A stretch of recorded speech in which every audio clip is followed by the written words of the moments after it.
Cough. Lin Feng lay on the bed coughing violently. A searing pain shot through his thigh. Since the outbreak of the extreme cold apocalypse, the world had been plunged into crisis. Food was scarce and humans often fought to the death for it. Lin Feng's leg injury was sustained during such a struggle, and he had barely escaped with his life. The gunshot wound in his thigh had weakened his immune system, and he had caught a chill. "Honey, I've prepared some herbal medicine for you. Drink this," his wife Zhou Feng said as she entered the room. Lin Feng took the bowl and cautioned, "Dear, be careful of Chun Ji Chao on the 8th floor. Tell Mom and Xiao Long to stay away from him. It was he who shot me in the leg." "I know," Zhou Feng replied hastily, her expression slightly unnatural. But Lin Feng did not notice his wife's change. He drank the herbal medicine to regain his strength, knowing he had to support the family. His elderly in-laws could not go out to scavenge, and his lazy brother-in-law was useless. Lin Feng downed the herbal medicine, but soon a sharp pain tore through his abdomen. "Ah!" he groaned in agony. "Dear, what medicine did you give me? My stomach hurts so much." Cold sweat beaded on his forehead, and his insides twisted like knives. He tried to stand, but found his limbs had no strength. Zhou Feng stepped back, tears streaming down her face. "Husband, I'm sorry. You poisoned. Why?" Lin Feng realized upon hearing her apology that what she had given him was not medicine, but poison. "Husband, ever since you got hurt, our food has dwindled. My brother hasn't eaten in 3 days. My parents have also gone hungry for days. Your leg won't heal, and you can't go out to find food, so." Zhou Feng's voice grew colder and colder. "Zhou Feng, how vicious." Lin Feng spat a mouthful of blood in fury. His stomach pain intensified, his strength faded, and he collapsed onto the bed. As he lay there, he saw his father-in-law and mother-in-law enter. The father-in-law holding a steel pipe, the mother-in-law brandishing a kitchen knife, both wearing ferocious expressions. Seeing Lin Feng still struggling, the in-laws rushed to pin down his legs. Zhou Feng gritted her teeth, grabbed a pillow from the bed, and pressed it over Lin Feng's mouth. Lin Feng thrashed wildly, but then he saw his brother-in-law, Zhou Long, walk in wielding a watermelon knife. Zhou Long plunged the knife into Lin Feng's chest. Ugh! Lin Feng was in unbearable agony, his breathing growing rapid. "Great, one less mouth, and this waste finally serves a purpose. Store the body. We haven't had meat in half a year." Lin Feng vaguely heard the excited voices of his mother-in-law and brother-in-law. Lin Feng's consciousness sank into eternal darkness, leaving this world with a burden of resentment. After an unknown time, he awoke. He looked around. On the walls hung wedding photos of him and Zhou Feng. A ray of sunlight fell on the bed, warming him. Cicadas chirped outside the window. Wasn't I killed by that bitch?" Lin Feng scrambled out of bed and rushed to the living room. He looked around for a moment, then bit his lip hard. It hurt terribly, drawing crimson blood. Lin Feng finally confirmed one thing: he had been reborn, returning to 1 week before the extreme cold apocalypse. On the day it struck, a global blizzard would drop temperatures to over -70 degrees Celsius in hours. The extreme cold killed crops worldwide, paralyzed transportation, and left countless people starving to death. Within a month, the global population shrank by 80. Starvation sparked violent conflicts. Every day brought death and slaughter. As food grew scarcer, humanity resorted to cannibalism. At the thought of cannibalism, Lin Feng's killing intent surged. During those 3 years of the apocalypse, he had borne the responsibility of feeding his in-law's wife and brother-in-law. He had faced countless life and death crises to find food. Yet in the end, his wife's family had poisoned and killed him, then dismembered him and boiled him into soup. "In this life, I will make you all suffer a fate worse than death." Lin Feng recalled the past, his eyes bloodshot. He punched the wall with all his might. Lin Feng's fist throbbed and bled, but having endured countless hardships in his past life, he felt no pain, only a strange exhilaration. Just then a dizzying pain struck Lin Feng, his vision blurring. He sensed a space, an area about 3 cubic meters, foggy and cold like the chill of a refrigerator. Etched. Lin Feng was astonished. This was a tiny space. "Is this the Reborn's golden finger?" he exclaimed in surprise. He had read many novels where the Reborn often received a golden finger. Then information about this space flooded into his mind. The space could store items and keep them forever fresh. A dish placed inside would remain as freshly cooked even after decades.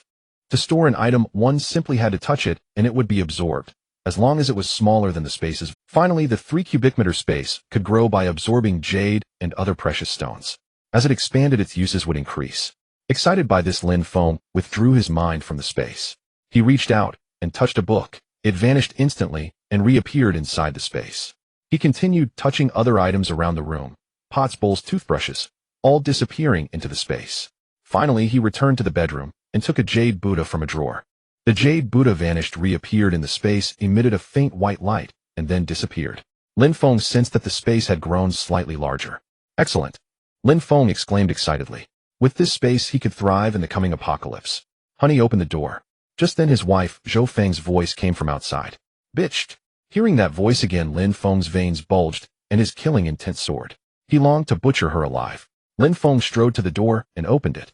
Outside stood his wife Zhou Feng and his mother-in-law Miao. Husband, my mother bought you a tie, Zhou Feng said with a smile. Lin Feng, take it and try it on. Her mother Miao Zuelon beamed. I had someone buy this from Hong Kong, it cost 5,000 yuan. Lin Feng sneered coldly in his heart. This was clearly a 9 yuan deal from Pinduoduo. In his past life he had known the true price of that tie, but back then he loved his wife and by extension her family, so he never bothered with such trivial matters. Husband, let me tie it for you. Seeing Lin Feng still standing there, Zhou Feng picked up the tie and walked over to him. No need, it looks fine as is. Lin Feng found the woman before him somehow tainted, so he directly refused. Zhou Feng was momentarily stunned. She felt vaguely that Lin Feng had changed. The trio then moved to the living room sofa. Husband, I want to discuss something with you, Zhou Feng said cautiously looking at Lin Feng. Whatever it is, just say it, Lin Feng replied. Husband Zhou Long is getting married in half a month, but he doesn't have a wedding house yet. Could we transfer this apartment to him as their wedding home? Zhou Feng smiled. Yes, Lin Feng, you are his brother-in-law. He is like a younger brother to you. You must help Zhou Long. Miao Zuelon also smiled. Lin Feng asked, doesn't Xiao Long already have a wedding house? Husband, that apartment is mother's retirement home, not Xiao Long's. And it's a bit small, the bride's family hopes for a bigger house. Zhou Feng smiled. A playful smirk crept onto Lin Feng's lips as he stared at her. Zhou Feng, this apartment is our only home. Husband, we can move to mother's place and live with her, Zhou Feng said. When we have children in the future, she can help. Yes, Lin Feng, Miao Zuelon added. After I pass away, that apartment will be yours. Lin Feng sneered repeatedly. His apartment was 150 square meters plus a 50 square meter attic and a 70 square meter terrace at 210 yuan per square meter. The market value was over 3 million yuan. Meanwhile, Miao Quilin's apartment was only 93 square meters, a middle unit on the second floor, selling for 1.2 million would be lucky. Even if Miao Zuelon left him the apartment after her death, he would still lose nearly 2 million. Besides, there was no way Miao Zuelon would actually leave him the apartment. In his past life, he agreed to Miao Quilin's request. Only 2 days after the transfer, she secretly sold the apartment and gave every penny to her son without giving Lin Feng a cent. And his own apartment was taken over by his brother-in-law. He and Zhou Feng ended up renting again to support Miao Zuelon in her old age. At that time, Lin Feng deeply loved Zhou Feng, so the matter was left unresolved. Husband, please agree. Zhou Feng tugged at Lin Feng's arm, coaxing. Impossible. Lin Feng sneered. I can't help him with this. Lin Feng, you are so stingy. He is my brother, your brother too, and you refuse to help him. You are too selfish and heartless. Zhou Feng flared up. Lin Feng, you must help. Miao Quilin's face darkened. If you don't, I'll make Zhou Feng divorce you. Lin Feng laughed coldly, fixing his gaze on Zhou Feng. Zhou Feng, if I truly refuse to transfer the apartment, would you really divorce me? Husband, you know, I only have this one brother. If I don't help him, who will? And my mother has worked hard her whole life. Can you bear to see her worry? Zhou Feng said. Fine, fine. Lin Feng's face hardened. Since you brought up divorce, I'll grant your wish. Let's go to the Civil Affairs Bureau this afternoon. After all, when the apocalypse came, he would deal with this hypocritical woman. Divorce suited him fine. Zhou Feng froze, never expecting Lin Feng would actually agree. In the past, Lin Feng always obeyed her, was generous to her family, but today he had refused. Bang! Miao Zuelon slammed her hand on the table and shouted, Lin Feng, you ungrateful wolf. How dare you divorce, Zhou Feng? He'll teach you a lesson, you selfish beast. As she spoke, Miao Zuelon took off her shoe and swung it at Lin Feng's face. Enough! Lin Feng grabbed her arm, his eyes ferocious. If you try that again, I'll slap your face today. At this moment, Lin Feng's eyes were fierce. Through 3 years of deathly struggle in the apocalypse, he had killed many and developed a murderous aura. You beast. You dare hit me. Miao Zuelon couldn't believe it. She had slapped Lin Feng before, and he never dared move, but today he had changed. Lin Feng, let go of my mother. Zhou Feng said coldly. Lin Feng released Miao Zuelon. Daughter, don't waste words with him. Divorce is fine. Oh, I've never seen such a selfish man. And when you divorce, half of this apartment must go to you, Miao Zuelon sneered. Lin Feng, if we divorce, we need to settle the property today, Zhou Feng also said coldly. Property settlement. This apartment was fully paid for by me before marriage. Even if you take me to court, you won't get a single cent. Lin Feng sneered. These words stunned Zhou Feng and Miao Zuelon. Only then did they remember that the apartment was indeed bought in full before marriage. You cunning villain. You've been scheming against my daughter. Miao Zuelon raged.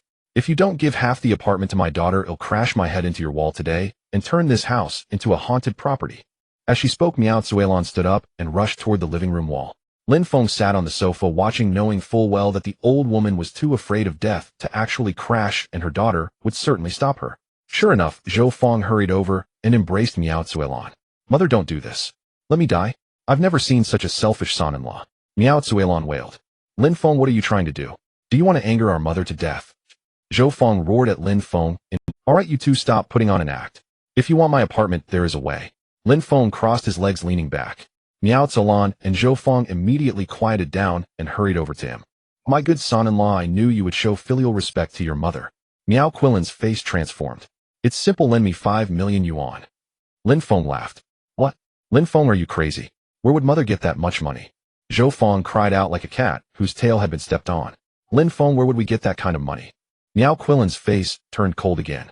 "Don't rush. Let me explain slowly." Lin Feng smiled. Miao Zuelan and Zhou Feng sat back down, glaring coldly at Lin Feng. "Mother, as far as I know, you have quite a bit of savings, about 2 million yuan.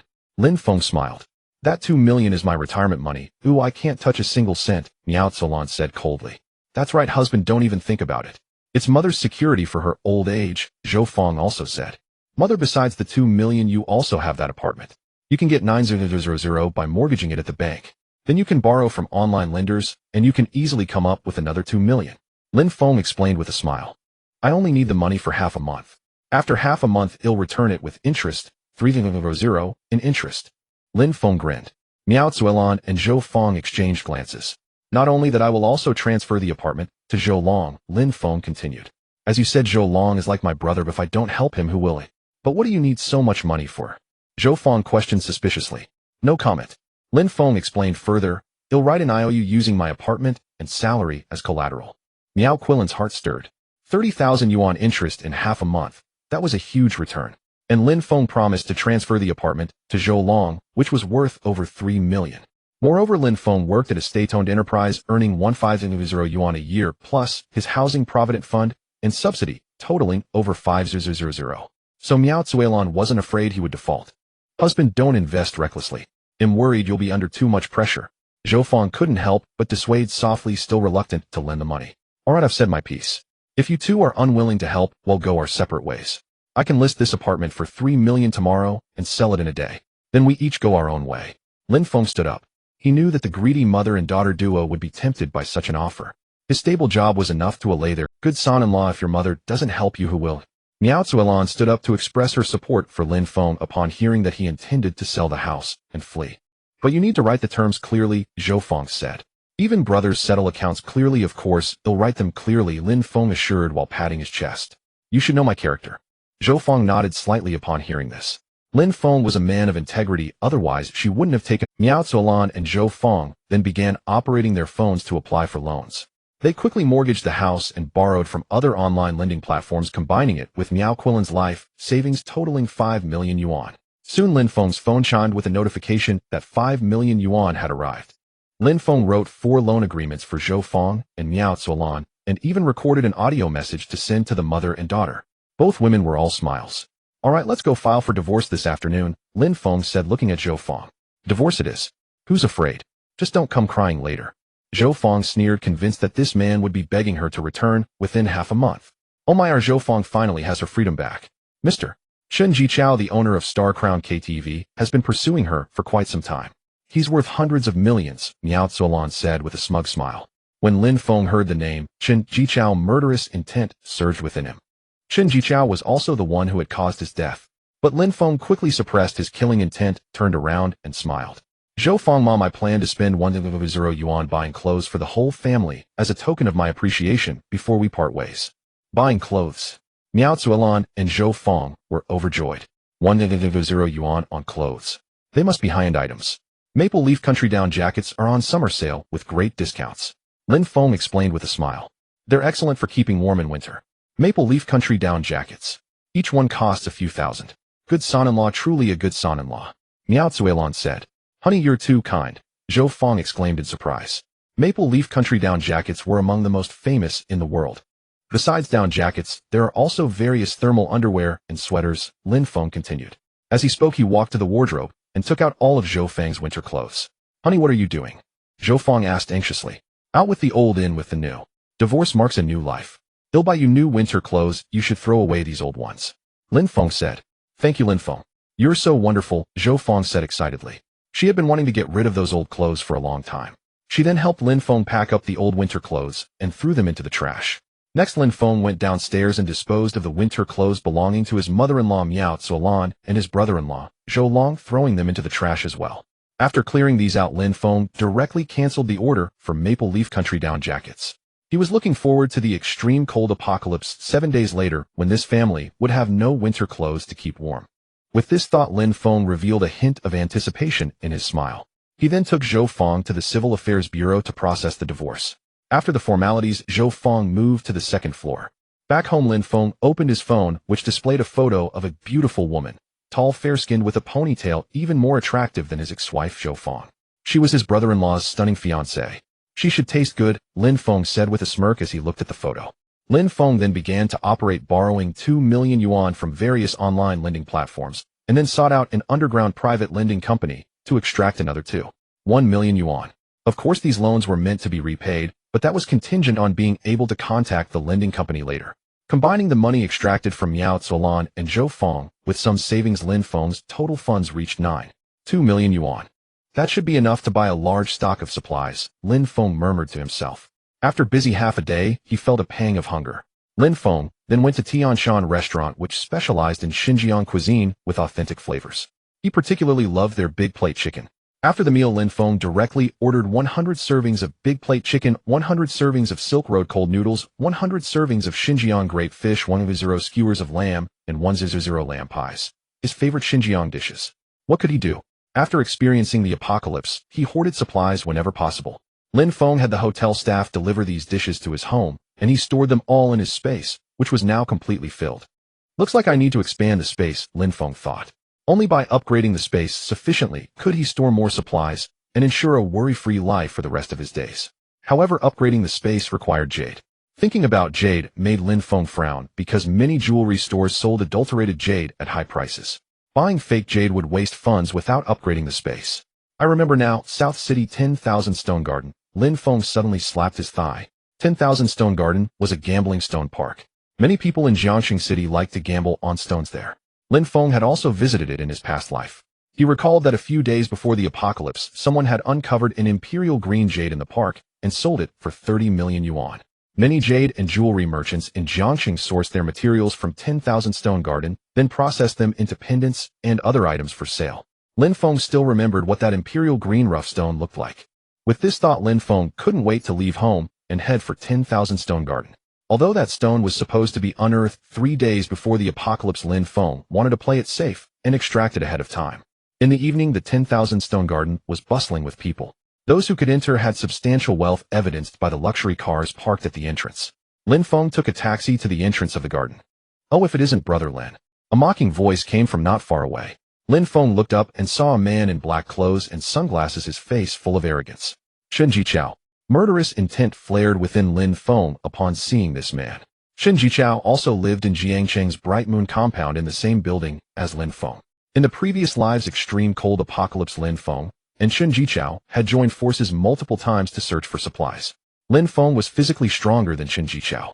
He had saved Shen Jichao's life several times. But once, when they discovered a stash of supplies and agreed to split it, Shen Jichao somehow found a gun and shot Lin Feng in the leg. Fortunately, Lin Feng's reflexes were quick. He grabbed a chunk of ice and smashed it into Shen Jichao's face.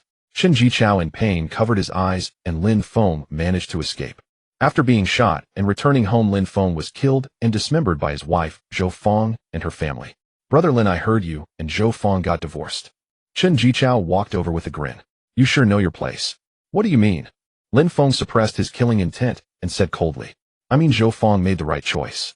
Following you would only bring her suffering." Shen Jichao mocked. "With me, she'll have a good life. She's my girlfriend now." Lin Feng frowned. That slut had probably been hooking up with Shen Jichao even before the apocalypse. "Jichao." A sweet voice came from a distance. Lin Feng saw Zhou Feng walking over with a bag, dressed in a black lace dress. "I happened to run into your ex-husband," Shen Jichao said, walking up and putting his arm around Zhou Feng's waist. "Why bother with him?" Zhou Feng snorted. She looked at Lin Feng with an air of superiority, as if to say, "See, after divorcing you, I can marry into a wealthy family." Shen Jichao laughed. "He is your ex-husband after all. Hearing the words of this pair of adulterers, Lin Feng realized that the gunshot in the extreme cold apocalypse and the subsequent poisoning were all part of the same scheme. Lin Feng decided to ignore Chen Jichao and Zhou Feng for now. Let the adulterous couple be arrogant for a few more days, he would deal with them when the apocalypse came. Lin Feng walked toward the 10,000 stone garden. Hey Lin Feng, don't go. Let's chat a bit more. Chen Jichao immediately blocked Lin Feng's path. Speak. Lin Feng said indifferently. From now on I'll take care of Zhou Feng for you. Chen Jichao said, looking down at Lin Feng. You are not to pester her anymore. That's right, Lin Feng. I know you regret the divorce now. I don't know how you got the news that I was coming to 10,000 stone, but I'm just telling you our fate has run its course, Zhou Feng said, lifting her chin like a proud swan. A playful smile curled at the corner of Lin Feng's mouth as he looked at Chen Jichao and said, Chen Jichao, I have a habit: once I throw away a pair of shoes, I never wear them again. You'd better take good care of that pair of worn-out shoes. Who are you calling a worn-out shoe? You bastard Lin. You're nothing but trash. Zhou Feng shrieked as if her tail had been stepped on. I'll slap you. Chen Jichao strode forward and aimed a kick at Lin Feng. Watching Chen Jichao charge at him, Lin Feng revealed a scornful smile. Having survived 3 years in the apocalypse of his past life, he had honed a set of deadly combat skills. Dealing with a weakling like Chen Jichao, he could take down 3 or 5 with ease. Lin Feng sidestepped, effortlessly dodging Chen Jichao's attack, and simultaneously kicked him in the backside. Bang! Chen Jichao was sent sprawling face first onto the ground. Lin Feng, how dare you hit Chen Jichao? You're asking for death. Zhou Feng snarled when she saw Chen Jichao knocked down by Lin Feng. Lin Feng ignored Zhou Feng and turned to walk deeper into the Wansher garden. Jichao, are you okay? Zhou Feng hurriedly helped Chen Jichao to his feet. Chen Jichao's face darkened. I'm fine. Let's go. We're heading to the Wansher garden too. With that, Chen Jichao and Zhou Feng also proceeded toward the Wansher garden. Inside the Wansher garden, massive piles of stones were stacked. The area was divided into 4 zones, A, B, C, and D. Zone A housed the top-grade rough stones, each priced at over 5 million. Rough stones in Zone B were slightly inferior, ranging from 1 million to 5 million. Zone C stones were third-grade, priced between 100,000 and 1 million. Zone D contained the lowest quality rough stones, priced below 100,000. All these stones were shipped back from Myanmar in southwestern China. Within the rough stones lay jadeite of varying sizes and qualities impossible to detect with current technology. Thus the trade of stone gambling emerged. Some bought a rough stone at a low price and struck imperial green, reaping 10,000 times the profit. Others spent tens of millions on a rough stone only to find low-grade jadeite, like bean paste, losing everything. Hence the saying, one cut heaven, one cut hell. At this moment the Wansher garden echoed with the sounds of cutting machines mingled with ecstatic shouts and heartbreaking sobs. Lin Feng walked through Zone D of the Wansher garden. He remembered that the rough stone he was after came from this area, the one that created a huge sensation when it yielded imperial green. Sir, are you interested in purchasing a rough stone? A beautiful woman in a red cheongsam approached and asked. I'd like to buy one to play with, Lin Feng replied with a smile. Sir, you may choose any stone here. If you have one in mind, I'll accompany you to the cutting area, the cheongsam woman said, beaming. I do have a stone in mind. It's about the size of a millstone and has a dark red color. And there's a palm-sized gap on the stone, Lin Feng recalled. Perhaps due to his rebirth, he remembered everything from his past life with crystal clarity, even the events at the Wansher garden. He had a very vivid impression of that particular stone. Sir, let me check on the tablet, the cheongsam woman said. She opened the tablet, which displayed a video showing various rough stones, each engraved with a number. Soon a stone caught both Lin Feng's and the woman's attention. It matched Lin Feng's description exactly. That's the one, stone number 404. Lin Feng pointed at the stone in the video, smiling. Sir, please wait a moment. They'll have the stone brought to the cutting area, the cheongsam woman said, then made a call to arrange the transport. Lin Feng nodded slightly. Soon 2 men pushed a cart carrying a stone over. To make sure it was the right one, Lin Feng stepped closer and carefully examined it for a long while before confirming. Sir, this stone costs 500,000 yuan, the cheongsam woman said with a smile. Lin Feng handed her a bank card without hesitation, and soon the payment was completed. Sir, would you like to cut it here or take it home? The cheongsam woman asked sweetly. Cut it here, Lin Feng replied. The cheongsam woman instructed someone to move stone number 444 to a cutting zone. At the cutting zone, Lin Feng once again ran into Chen Jichao and Zhou Feng. Their faces turned ugly when they saw him, but then Chen Jichao's expression twisted into a sinister grin. Lin Feng, you're into stone gambling too. Chen Jichao sneered. Aren't you afraid you'll lose your last pair of underpants? Chen Jichao, if a dog face like you can gamble on stones, why can't I? Lin Feng retorted. Chen Jichao's face darkened. Lin, let's skip the trash talk. Do you dare to make a bet with me? A bet with you? Lin Feng gave a sardonic smile. How do you want to bet? and what's the stake? In game. He was just thinking about fleecing Qin Jichao, and now the fool had walked right into his trap. He wouldn't be polite. Simple. Each of us picks a rough stone, and whoever's jadeite fetches a higher price wins, Qin Jichao said coldly. Interesting. Name your stake, Lin Feng said, pulling up a chair sitting cross-legged and lighting a cigarette as he blew out smoke rings. If you lose, you kneel before me and kowtow 100 times. If I lose, I'll kneel and kowtow 100 times to you, Qin Jichao said coldly. He was confident he would win. He had plenty of experience in stone gambling and knew the tricks. As for Lin Feng, that broke loser had never even gambled on stones before. Kowtowing. I'm not interested. I'm only interested in money, Lin Feng sneered. Fine, Lin Feng. If you win, I'll give you 5 million. If you lose, you kowtow 100 times. Qin Jichao gritted his teeth. Now that's more like it. Lin Feng continued. Let me add one more condition. If you win, I'll not only kowtow 100 times, but also crawl on the ground barking like a dog. But you have to raise the bet to 10 million. Qin Jichao's eyes lit up with excitement. Oh, Lin Feng, I never thought you'd be willing to bark like a dog, Zhou Feng jeered. You like calling me daddy, Lin Feng shot back. Zhou Feng's face twisted in fury, but Qin Jichao stopped her before she could retort. Lin Feng, deal. I'll add another 5 million. If you lose, I'll put a dog leash on you and have Zhou Feng lead you crawling back to the neighborhood, Qin Jichao said with a cold laugh. Lin Feng was taken aback. He didn't realize Qin Jichao had that much money. What? Scared Lin? Zhou Feng mocked. Weren't you the big talker? Fine, no problem. But I need one more condition. The jadeite you cut out must be mine, Lin Feng said. Greedy, aren't you? I'll indulge you, Qin Jichao sneered. We must sign a written agreement here at the Wanshur Garden. Lin Feng readily agreed. He was also worried Qin Jichao might back out. The gambling agreement at the Wanshur Garden had strong binding force. Its boss had a background in the underworld, and few in Jiangqing City dared to renege. After they both signed the agreement, Qin Jichao went to select his rough stone. Half an hour later, he returned with a smug expression. Lin Feng's stone gambling takes money. What do you have to compete with me? He said, looking down at Lin Feng. See this stone of mine. 5 million. It's from Zone A. Lin Feng, I suggest you just surrender. You're no match for Jichao. I heard you bought a stone from Zone D. What kind of jadeite could that possibly yield? Zhou Feng taunted. In stone gambling, one cut is heaven, one cut is hell, Lin Feng said with a cold smile. Who can say for sure? Lin Feng, today, it'll make you admit defeat thoroughly, Qin Jichao said coldly. Soon a large crowd gathered around the cutting area of Wanshur Garden, for the wager between Lin Feng and Qin Jichao was extraordinarily high, and one of the stones came from Zone A of the garden. Then the owner of Wanshur Garden came personally to cut the stone. The owner, named Hong Liangyu, was a middle-aged man in gold-rimmed glasses who looked like a scholar. Hong Liangyu carefully opened the stone-cutting machine and then adjusted it with caution. Bring up that red serpent stone, he finally said. The red serpent stone was exactly the raw stone that Qin Jichao had purchased. Not only were the spectators eagerly awaiting the jade inside it, but Hong Liangyu also wanted to see what kind of jade it would yield. Yes, boss. 4 employees of Wanshur Garden carefully lifted the cauldron-sized serpent stone onto the cutting machine. Hong Liangyu started the machine and began cutting the serpent stone. A screeching sound arose from the machine, sparks flying off the serpent stone as the surrounding rock fell away, gradually revealing a faint purple glow inside. The onlookers gasped in amazement at the sight. It's out. Damn, that's lavender jade. Yes, that's lavender, and it's old pit ice-type lavender jade. Heavens, we've actually unearthed old pit ice-type lavender jade. Expected after all, this serpent stone is from Zone A of Wanshur Garden. And it's old pit ice-type lavender jade. Heavens, we've actually unearthed old pit ice-type lavender jade.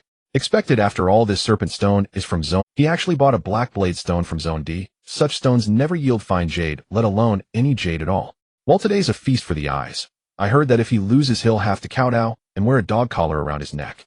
The crowd buzzed with discussion, their gazes fixed ardently on the serpent stone being cut, while others looked at Lin Feng with pity. This young man was bound to become a laughingstock. When Qin Jichao saw that his raw stone had yielded lavender jade, his face beamed with smugness. The thought of making Lin Feng kowtow filled him with excitement. Lin Feng, you've lost for sure this time, Zhou Feng jeered as well. You were born a pauper and always will be. What do you have to compare with Qin Jichao? Aren't you celebrating a bit too soon? Lin Feng sneered. Lin Feng, still stubborn. Are you made of steel? Qin Jichao retorted with a sneer. Let me tell you, jade from Zone D of Wanshur Garden never sells for more than 10,000 yuan, while my lavender jade is conservatively valued at 1 million, Qin Jichao said coldly. Then I'll be the one to break that record, Lin Feng said with a smile. Qin Jichao and Zhou Feng sneered repeatedly. The three fell silent and fixed their eyes on Hong Liangyu as he cut the serpent stone. Half an hour later, Hong Liangyu carefully extracted the lavender jade from inside. The old pit ice-type lavender jade was crystal clear, nearly approaching glass-type, radiating a dazzling purple light. I declare this lavender jade to be valued at 6 million yuan. Hong Liangyu announced loudly. Do you have any objection, mister? Chen. No objection, Chen Jichao said excitedly. He took the lavender jade from Hong Liangyu and held it high. Master Hong, please cut my black blade stone now, Lin Feng said, completely unfazed by Chen Jichao's provocation. Hong Liangyu nodded and had Lin Feng's chosen black blade stone brought onto the cutting machine. Screech. The sound once more filled the air. Lin Feng watched intently as the black blade stone was cut. After more than 10 minutes, Hong Liangyu sliced it cleanly in half, yet no jade appeared. Lin Feng, you can't even get a piece of jade. I told you stones from Zone D are worthless, Chen Jichao said, brandishing the lavender jade. Jichao, don't say that. What if he faints from the shock? Then he won't be able to kowtow, Zhou Feng mocked. Lin Feng ignored Chen Jichao and Zhou Feng, walking over to Hong Liangyu. Young man, I'm afraid you're about to lose, Hong Liangyu said with some regret. Continue cutting, Lin Feng said. Hong Liangyu sighed helplessly and resumed cutting the stone. Soon a harsh grinding sound arose. Suddenly a faint green glow emerged from the stone like a green leaf, crystal clear and a pleasure to be. That's imperial green. Holy shit, it's actually imperial green. Heavens, what am I seeing? Imperial green. Wansher Garden has been open in Jiangsheng for 20 years, and I recall only 2 instances of imperial green in that time. Indeed, the last time was 13 years ago. Who would have thought that today Wansher Garden would yield imperial green again? And even more incredible, this raw stone came from Zone D. Zone D is Wansher Garden's so-called wasteland area. The onlookers, all connoisseurs, grew as excited as roosters upon seeing that flash of imperial green. Lin Feng breathed a sigh of relief when he saw the imperial green appear. Imperial green. Chen Jichao's face turned deathly pale. Jichao, what's so special about imperial green? I don't think it looks as nice as the lavender jade, Zhou Feng said in a coquettish tone. Her words drew scornful glances from the crowd, who looked at her as if she were an idiot. Shut up, Chen Jichao snapped. Imperial green is a grade above lavender jade, Lin Feng said with a laugh. Chen Jichao admit defeat. Don't be smug. Let's see how big your imperial green actually is. Chen Jichao said coldly. Rest assured it's far bigger than you imagine, Lin Feng replied calmly. Hong Liangyu trembled with excitement as he cut the stone. Wansher Garden had struck imperial green today, an almost unbelievable feat. He cut with utmost care, afraid to damage the imperial green. An hour later the imperial green was fully extracted, also about the size of a walnut. I declare that the imperial green cut by Mr. Lin Feng is valued at 20 million yuan, and Mr. Lin Feng is the winner of this wager, Hong Liangyu announced on the spot. Crack. Chen Jichao clenched his fists upon hearing the announcement, unwilling to admit defeat to Lin Feng. Lin Feng approached Hong Liangyu. Congratulations, Mr. Lin, Hong Liangyu said, patting him on the shoulder as he handed over the imperial green and the lavender jade. Joy shared, Lin Feng replied with a smile, taking both jade pieces. Then Lin Feng turned to Chen Jichao, his benefactor. Ah, Chen Jichao, thank you so much. You're truly my treasure delivery boy, he said, waving the imperial green. You just got lucky. Chen Jichao said coldly, immediately transferring 10 million yuan to Lin Feng before storming out of the crowd. Zhou Feng also came up to Lin Feng, reached out, and touched his thigh before leaving. Lin Feng sneered inwardly. That woman was undoubtedly coveting the imperial green. Brother Lin, would you consider selling the imperial green to me? Said a man in an Armani suit, walking up with a smile. And you are? Lin Feng asked suspiciously. I'm Zhou Heilong, owner of the Zhou Xiaobu jewelry shop in Jiangsheng, the man said, beaming obsequiously. Oh, it's not for sale, Lin Feng replied, sensing a hint of malice from Zhou Heilong. This fellow was certainly a smiling tiger. No matter. Brother Lin, how about a little wager? Zhou Heilong asked, his eyes full of greed for the 2 jade pieces. What do you want to bet on?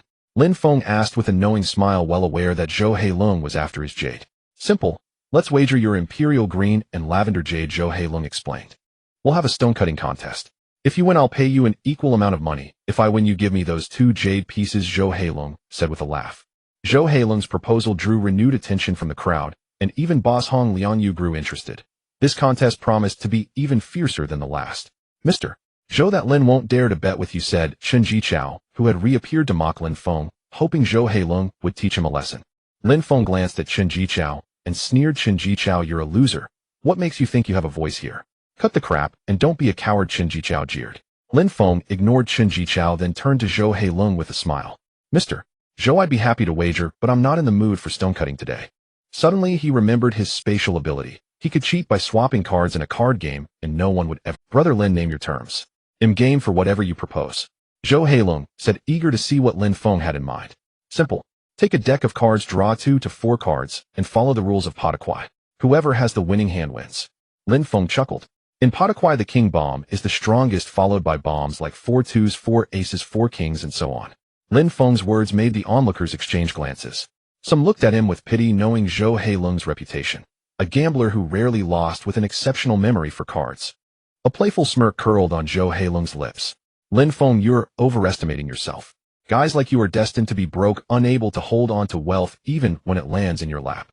Chen Jichao couldn't resist gloating. Hong Liangyu patted Lin Feng on the shoulder. The message clear, just back down and keep what you've gained. Brother Lin, I'm not trying to bully you. Pick another way to settle this. Zhou Heilung shook his head.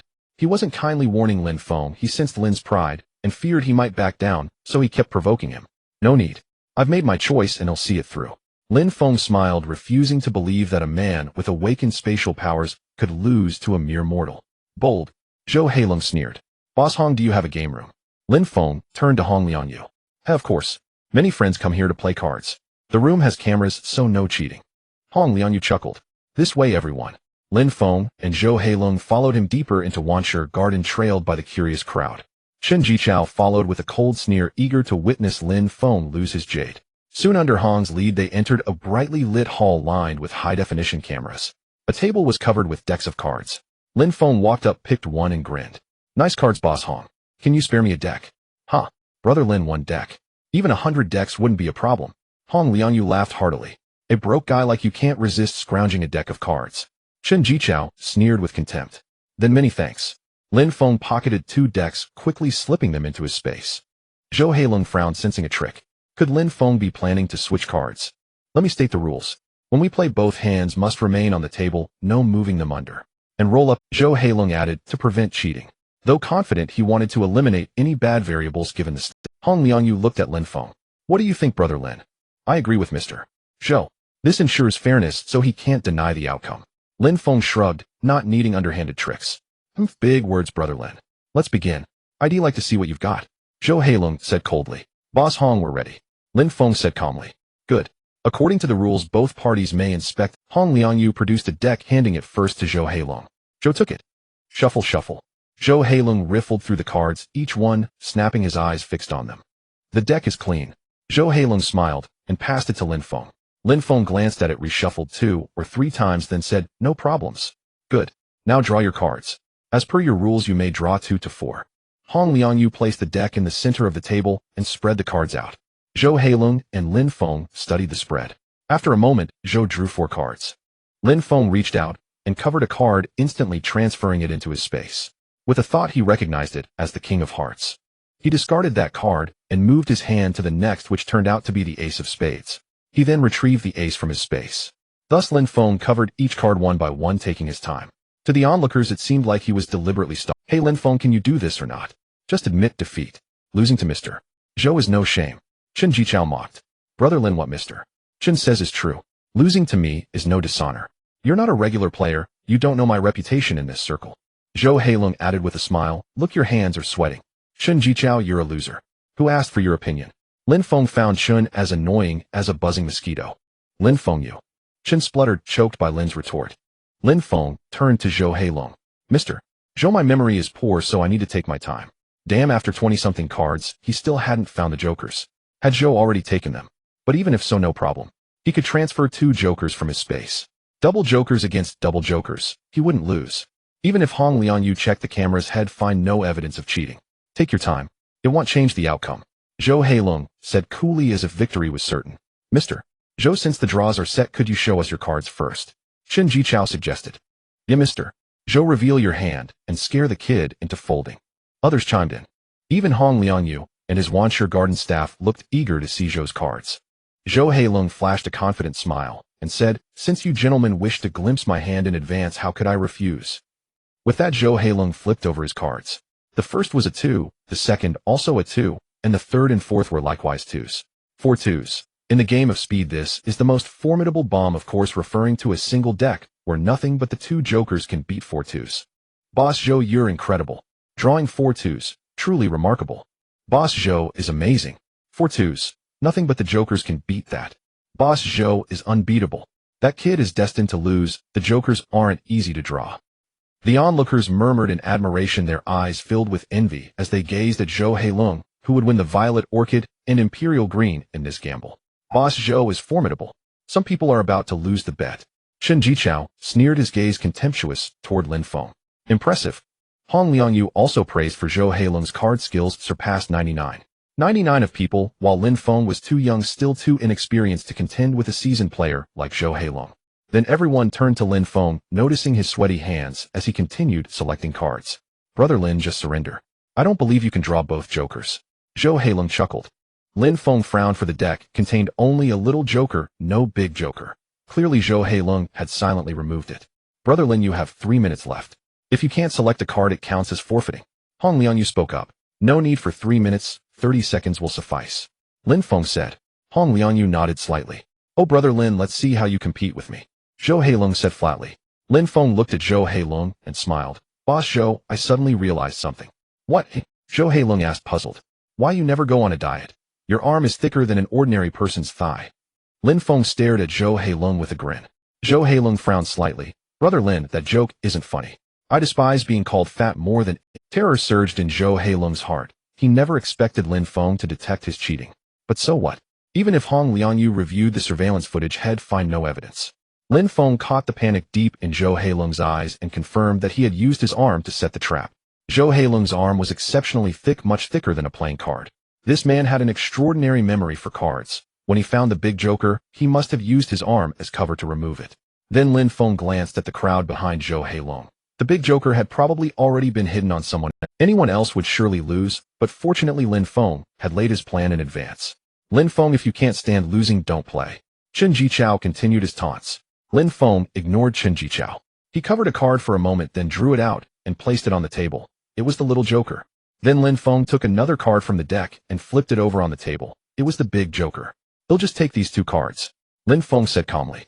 Holy crap, double jokers. A royal flush. Did he really draw the double jokers? Damn, that kid is too good. He actually got the double jokers. Double jokers beat 4 twos. This is the ultimate showdown. Many were astounded when they saw Lin Feng pull out a pair of jokers. His luck was simply incredible, drawing the most powerful hand possible. Impressive. Wanchur Garden's owner Hong Liangyu gave a thumbs up, double jokers directly countering 4 twos. Impossible.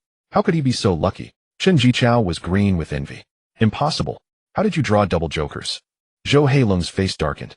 He had clearly removed the big joker, so how could Lin Feng have produced another one? Could one of his men have betrayed him, secretly passing the big joker to Lin Feng? That was impossible too. He had been watching Lin Feng's table the whole time, and Lin Feng was slender, his sleeves rolled up, making cheating impossible. Or did this deck contain 2 big jokers? Even more impossible. He had already inspected it and confirmed there was only 1 big joker. Nothing is impossible. Lin Feng smiled. Of course, if Boss Zhou thinks I cheated, we can review the footage. No need. Brother Lin, you are the better player. I concede. Zhou Heilong knew he couldn't catch Lin Feng cheating, so he had to swallow his pride and admit defeat. Haha, then thank you very much, Boss Zhou. Lin Feng laughed cheerfully as he tossed his bank card back to Zhou Heilong. Zhou Heilong took out his phone and transferred 26 million yuan to Lin Feng. Brother Lin, as they say, from conflict comes friendship. Come to my place for a couple of days, no gambling, just a few drinks, and a chance to be friends. Zhou Heilong said. They'll be sure to visit you, Boss Zhou. Lin Feng smiled. Zhou Heilong bid farewell to Hong Liangyu, and the others then turned and left. As for Chen Jichao, he departed with a dark scowl. Brother Lin, truly extraordinary. Even Zhou Heilong fell into your hands. Hong Liangyu laughed. Even he hadn't expected Lin Feng to turn the tables, yet no matter how hard he racked his brain, he couldn't figure out how Lin Feng had done it. Just luck. Lin Feng said.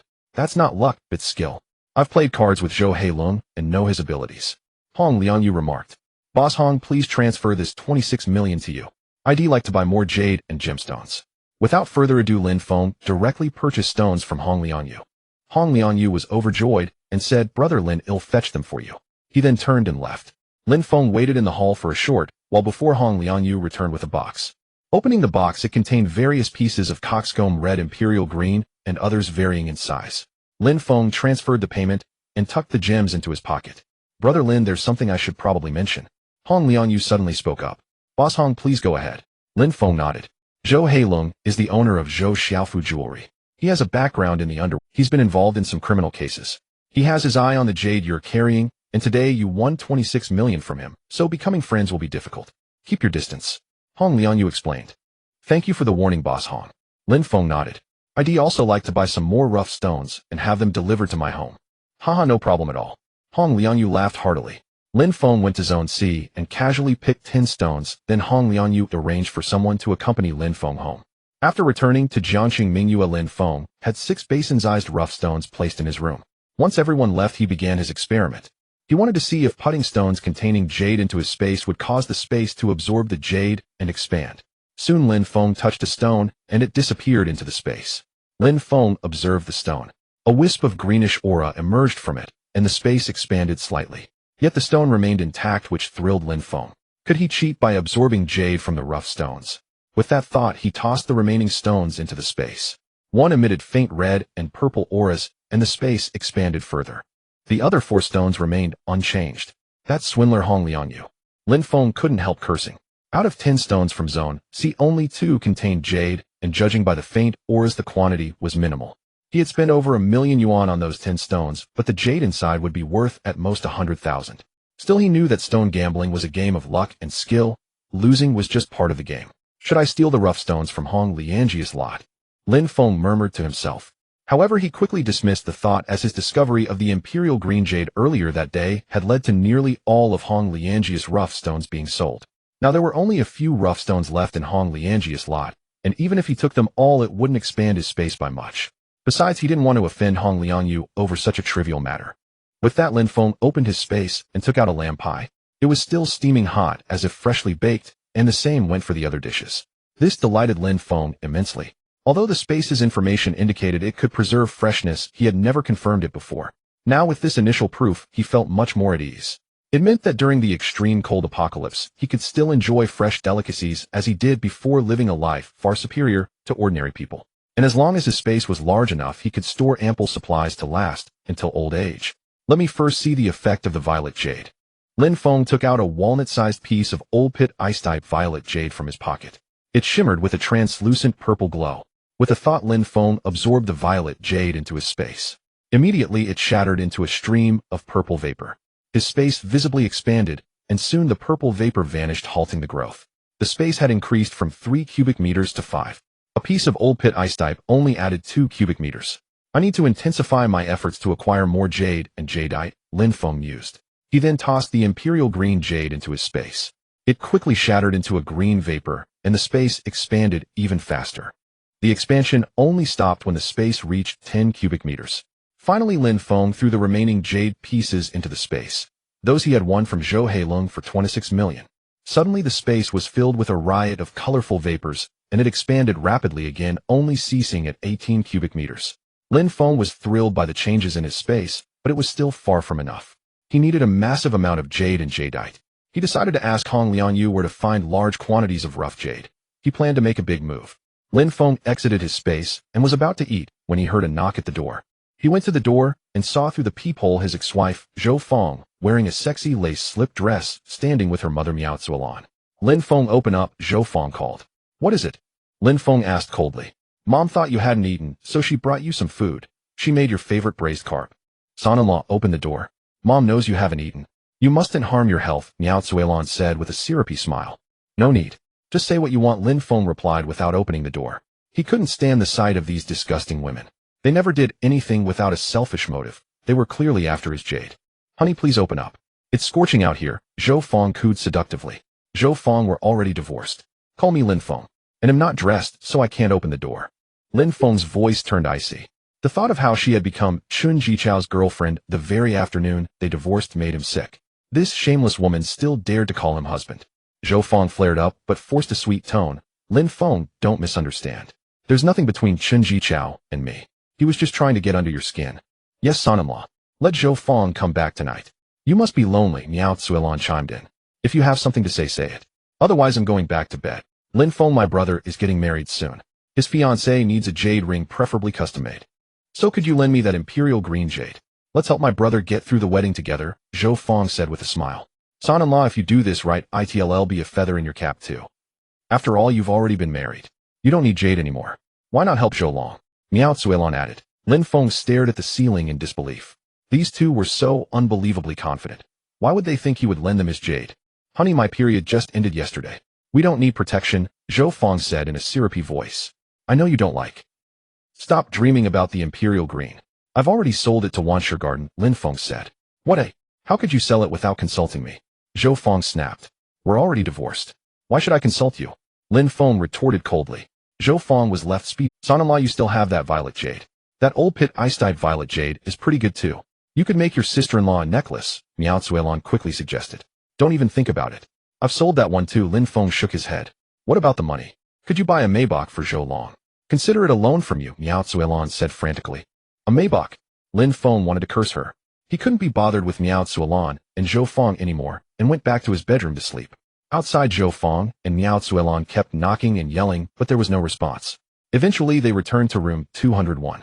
I'm so furious. That Lin Feng has become so cold-hearted. Miao Zuelon cursed. Lin Feng is so petty. All I did was go out with Chen Jichao once, and he got mad. Zhou Feng snorted. What do we do now? Zhou Feng, as his sister, you have to give Zhou Long a grand wedding, Miao Zuelon said. Mom, don't worry. He's my only brother. If I don't help him, who will? Zhou Feng said. So now you need to find a way to calm Lin Feng down, sweet-talk the imperial green and violet jade out of him, and then kick him to the curb. I know, Zhou Feng replied. Miao Zuelon went back into the room and handed Zhou Feng a flight attendant uniform. Zhou Feng hesitated for a moment, then changed into the uniform, and went to Lin Feng's door again, pressing the bell. Annoyed, Lin Feng got out of bed and went to the door. Zhou Feng, if you ring the bell one more time, I'll call the police. Honey, I'm sorry, Zhou Feng said in a sugary voice. You love the flight attendant fantasy, right? I'm wearing the uniform now. Open the door and see. Through the peephole, Lin Feng saw Zhou Feng in a flight attendant uniform. In his past life, he would have excitedly opened the door. But after enduring the apocalypse, he had seen her true nature and remained unmoved. He picked up the phone and dialed 110. Hello, police station. I'm a resident of Jiangxing Minghua. Someone is disturbing the peace here. Lin Feng called the local station directly. Got it. We'll be there shortly, the station replied. Lin, you son of a bitch. Zhou Feng screamed in fury when she heard he had actually called the police. You're nothing but a worn-out shoe. Don't think you're special, Lin Feng said coldly. Lin, you wait. Zhou Feng stormed off in anger. I thought the apocalypse made people heartless, but their true nature was always this despicable. Lin Feng reflected, finally understanding the mother and daughter's real character. Brother Feng, are you fighting with the missus again? A voice came from outside the door. Through the peephole, Lin Feng saw a chubby man in an Armani suit. It was his childhood friend Pang. They had been neighbors since childhood and later bought houses together in Jiangxing Minghua. Like Lin Feng, Pang had no parents. We're already divorced, Lin Feng said with a smile. Bro, you're divorced. Pang exclaimed in disbelief. It's true. Anyway, it's late. Get some rest. All right, Brother Feng. You rest too, Pang said. Pang, Lin Feng suddenly added. There's been a burglary and a murder upstairs lately. You should get a better security door. He recalled that in his previous life, on the 7th day of the extreme cold apocalypse, Pang's home was raided. All his supplies were stolen, and he was hacked to death. At that time, Lin Feng had been out scavenging, and by the time he returned, Pang was already dead. Bro, really? I haven't heard about that, Pang said, turning pale and shuddering. If news like that gets out, property prices in our complex will drop. I heard about it from a friend on the police force, Lin Feng whispered. They're handling it at night. I understand, Brother Feng, Pang said hurriedly. Also stock up on groceries. I heard a super typhoon is coming in a few days and torrential rain might make it impossible to go shopping. Got it, Brother Feng. He'll store up supplies, Pang said hastily. Lin Feng returned to his bedroom and began planning. He needed to prepare a large amount of supplies and reinforce the house. There were 4 categories of supplies to prepare. The first was food, clothing, and other daily necessities. He needed to stock enough food and water to sustain himself for at least 100 years. Moreover, the approaching extreme cold apocalypse demanded warm clothing, or he would most likely freeze to death. As for daily necessities, they referred to basic household items. Although not essential, they could improve the quality of. The second category was medicine. In the extreme cold apocalypse, even a minor injury could lead to infection. By then, hospitals would have long been closed. Without medicine, wounds would worsen and eventually lead to death. The third was weapons. In the extreme cold apocalypse, urban order collapsed and fights often broke out over food shortages. In his previous life, Lin Feng had engaged in countless life-and-death battles over food. The fourth was transportation and gasoline.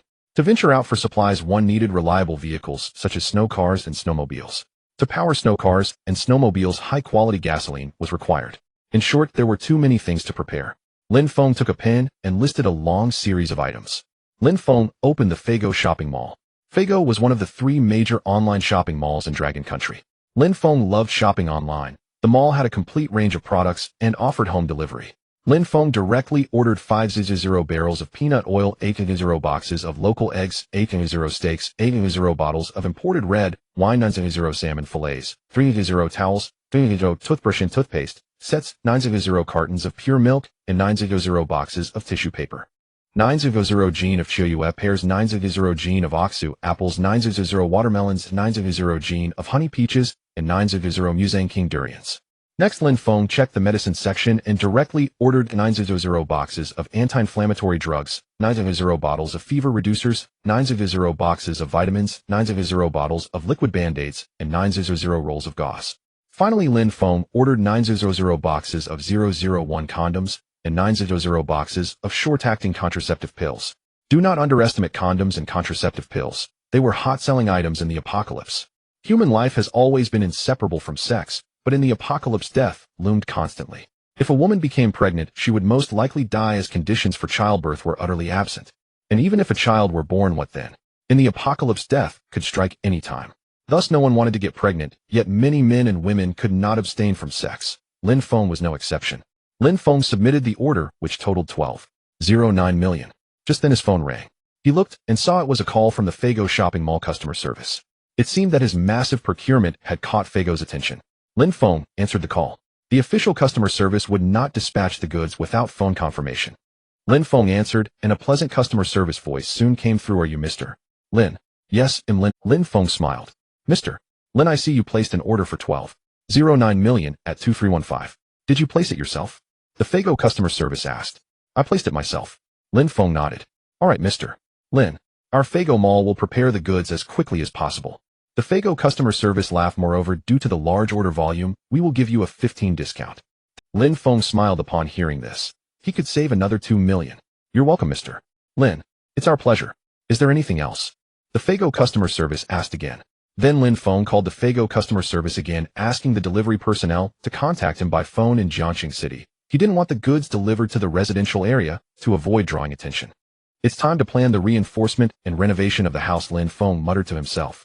In the apocalypse, the house must first be sturdy, otherwise a group of people could break in while you sleep and hack you to death, leaving you nowhere to seek justice. The house also had to be insulated. In his previous life, the extreme cold apocalypse brought temperatures to over -70 degrees Celsius. Even wearing thermal underwear, he would shiver uncontrollably. Reborn for another life, Lin Feng naturally wanted to live comfortably. Otherwise, he wouldn't even be able to study the Kuan, an insect with a woman. Finally, the house needed a good water supply system. Lin Feng opened the official website of the Antarctic Exploration Company. This firm specialized in Antarctic expedition development, building houses and facilities for the wealthy in Antarctica, dedicated to helping the rich experience the wonderful life on the Antarctic continent. While Antarctica could reach over -70 degrees, news online revealed that people living there were holding parties in summer clothes. From this, one could infer the company's strength. Lin Feng directly clicked on the customer service of the Antarctic Exploration Company. Antarctic Exploration Company, how can I help you, sir? Lin Feng said, I want to add insulation to a house in Jiangxing City. Antarctic Exploration Company, sorry, sir, we don't take this job. Our business is for Antarctica. Lin Feng said, I know that, which is why I came to you. I want my house to be warm enough to wear short sleeves at -70 degrees. It's 150 square meters.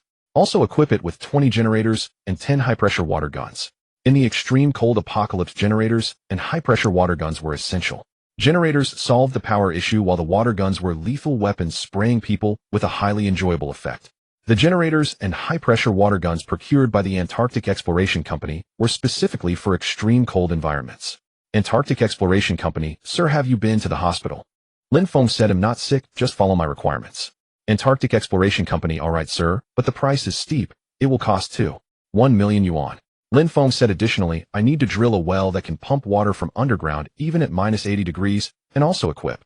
Antarctic Exploration Company, it's possible, but to ensure the well water doesn't freeze at -80 degrees, you'll need to drill at least 2 meters deep. The required pipes are expensive, made from aerospace materials, so the total quote is around 5 million yuan. Lin Feng, 5 million. That's so expensive. Antarctic Exploration Company, sir, you can ask around about our prices, they are already quite reasonable. Lin Feng turned around and searched for some information. Indeed, the price for drilling hot springs was very high. Lin Feng, no problem at all.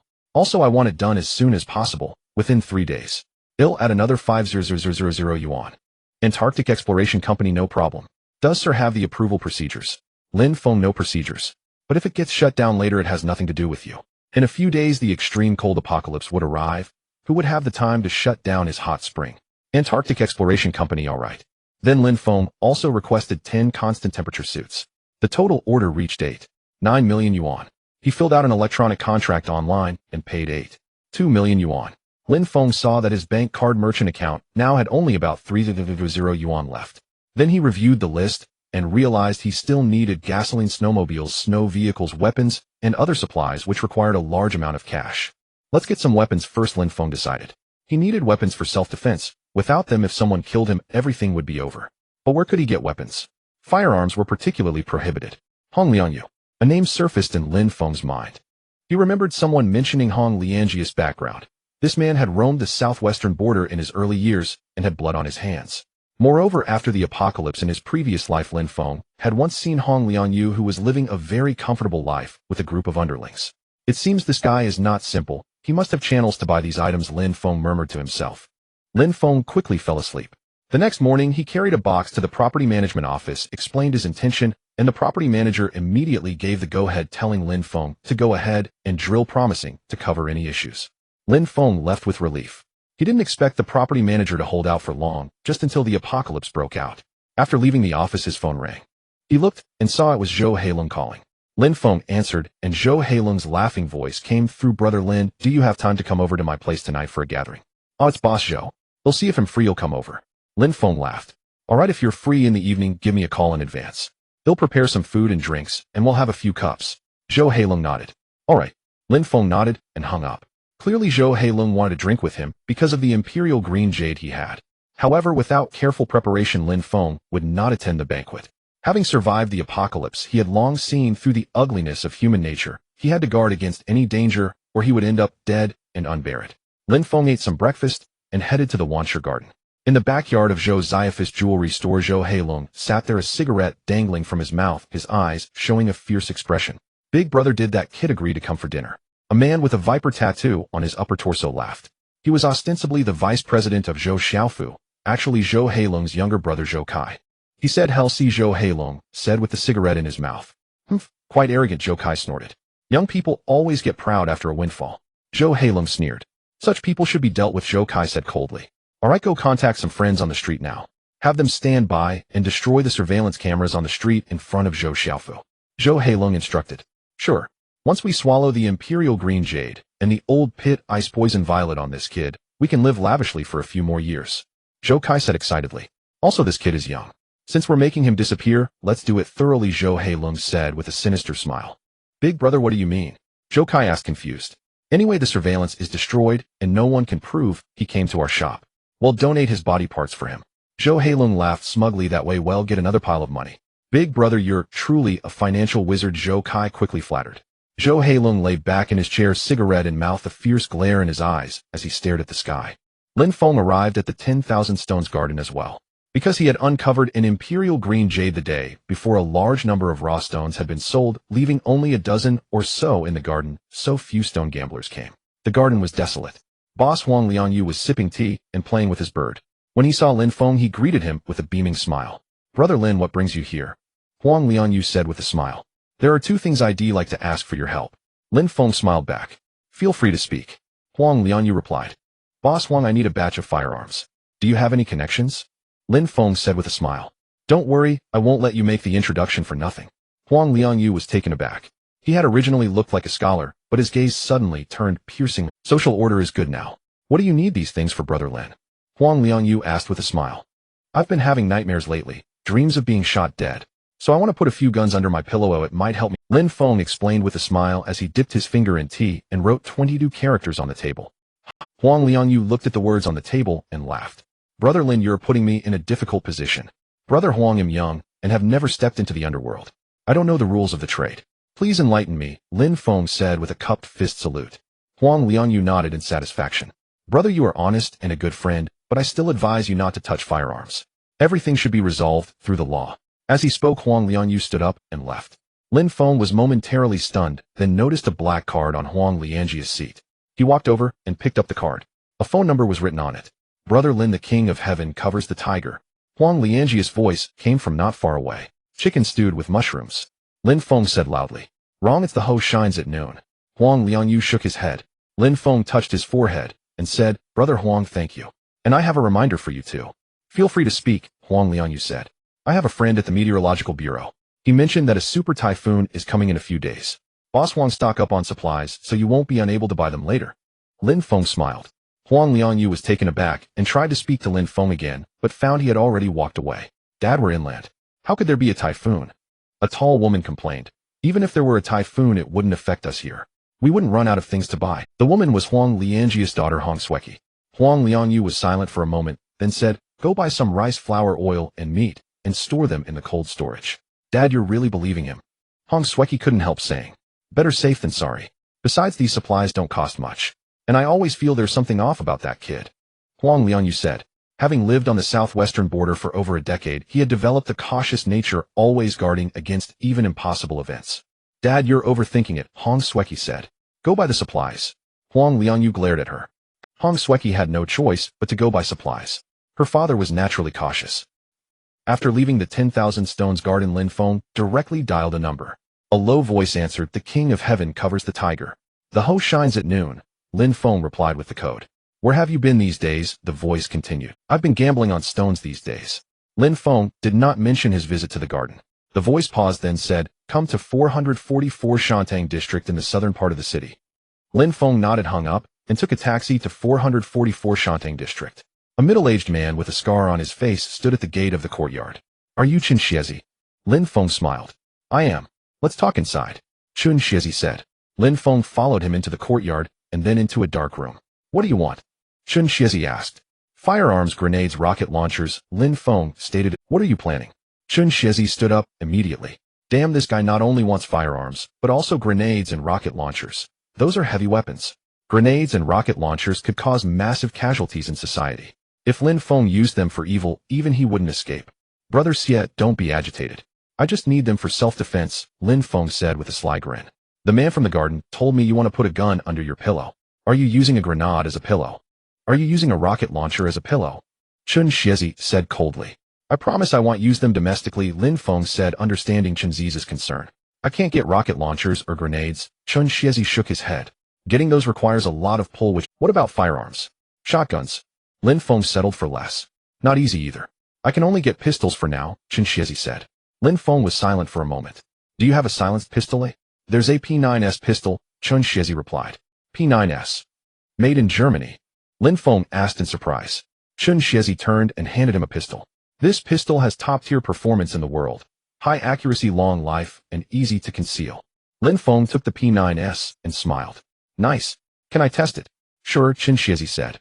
Lin Feng walked into the yard, aimed at a stone 20 meters away, and pulled the trigger. A faint sound rang out. Bang! The small stone shattered.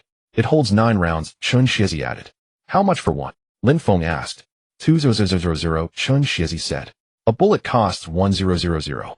I can only supply 1 gun and 10 rounds. That's too little, Lin Feng frowned. 200,000 for only 10 shots. That wouldn't be enough in an apocalypse. Brother, this is arms. It's not something you can just buy with money, Chen Xiezi said with a smirk. Fine, I'll take it. Lin Feng understood these were dangerous goods, and the government wouldn't let firearms circulate widely on the market. Lin Feng transferred 2,000 yuan to Chen Xiezi, who handed over 10 rounds and a German-made P9S silenced pistol. By the way, do you have crossbows and titanium alloy tank swords? Lin Feng asked. I do have some, Chen Xiezi said, fetching a crossbow. Lin Feng tested the crossbow. It was powerful.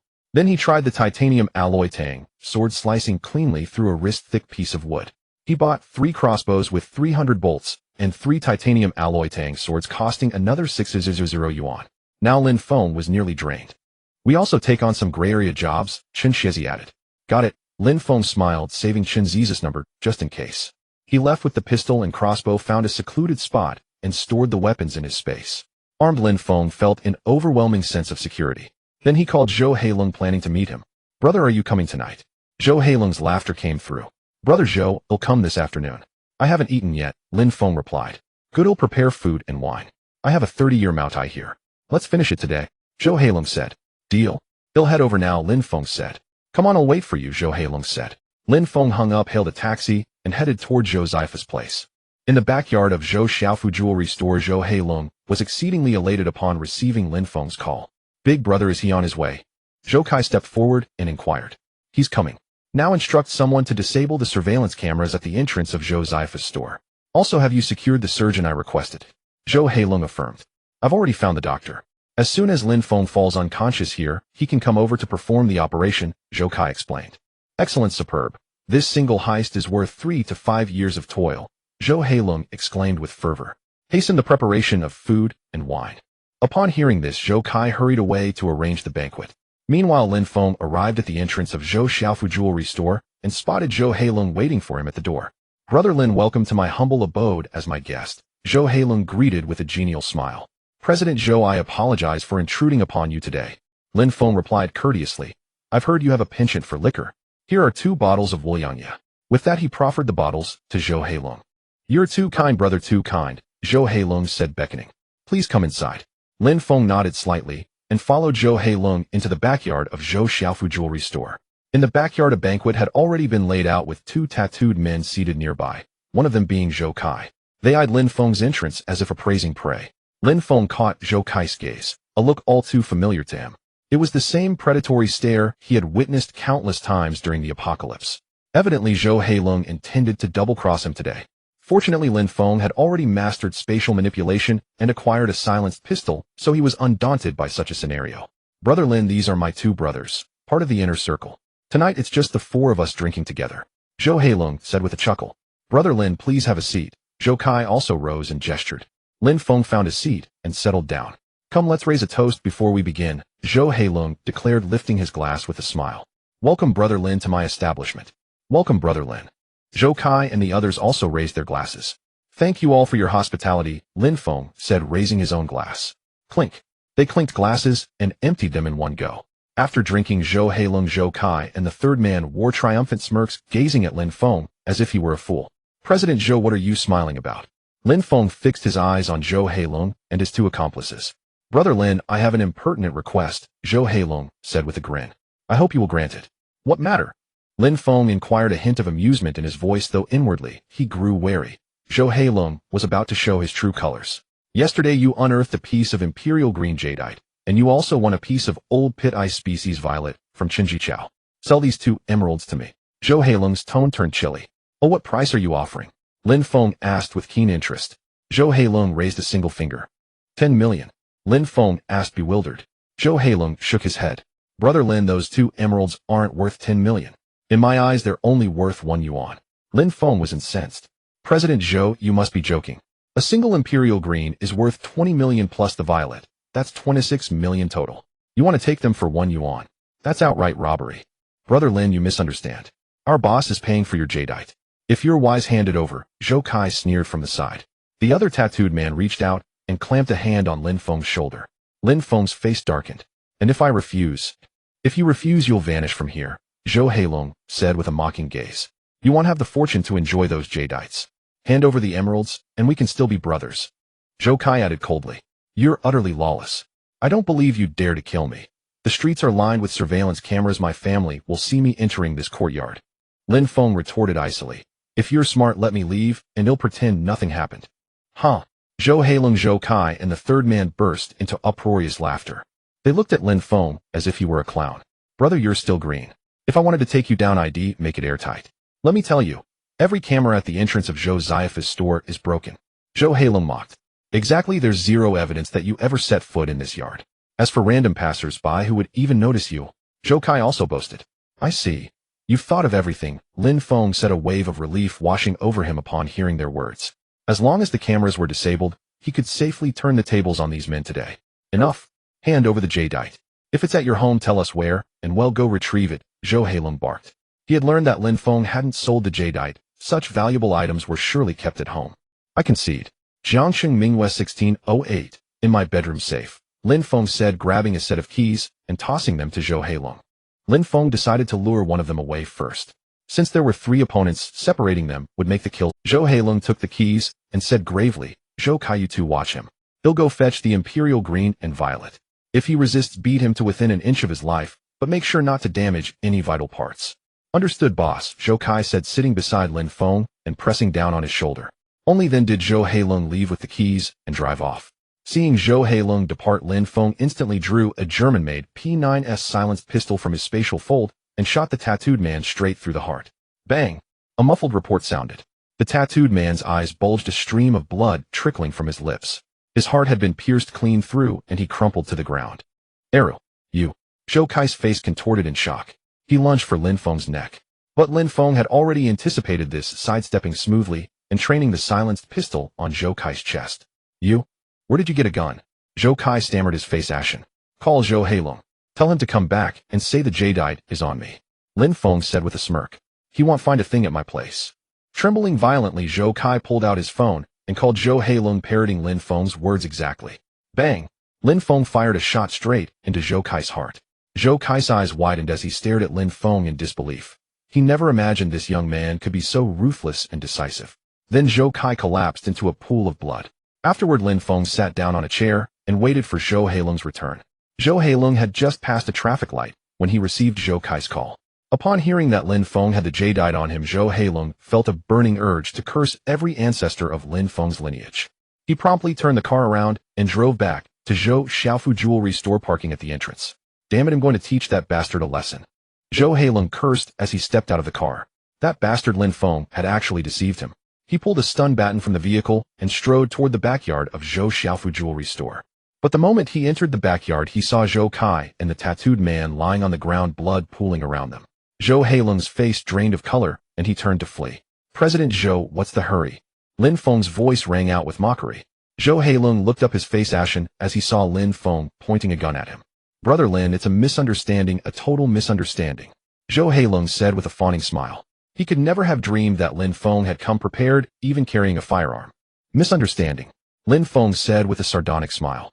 I don't think it is, so you'd better go down and keep those two brothers company. Zhou Heilong's face contorted in terror.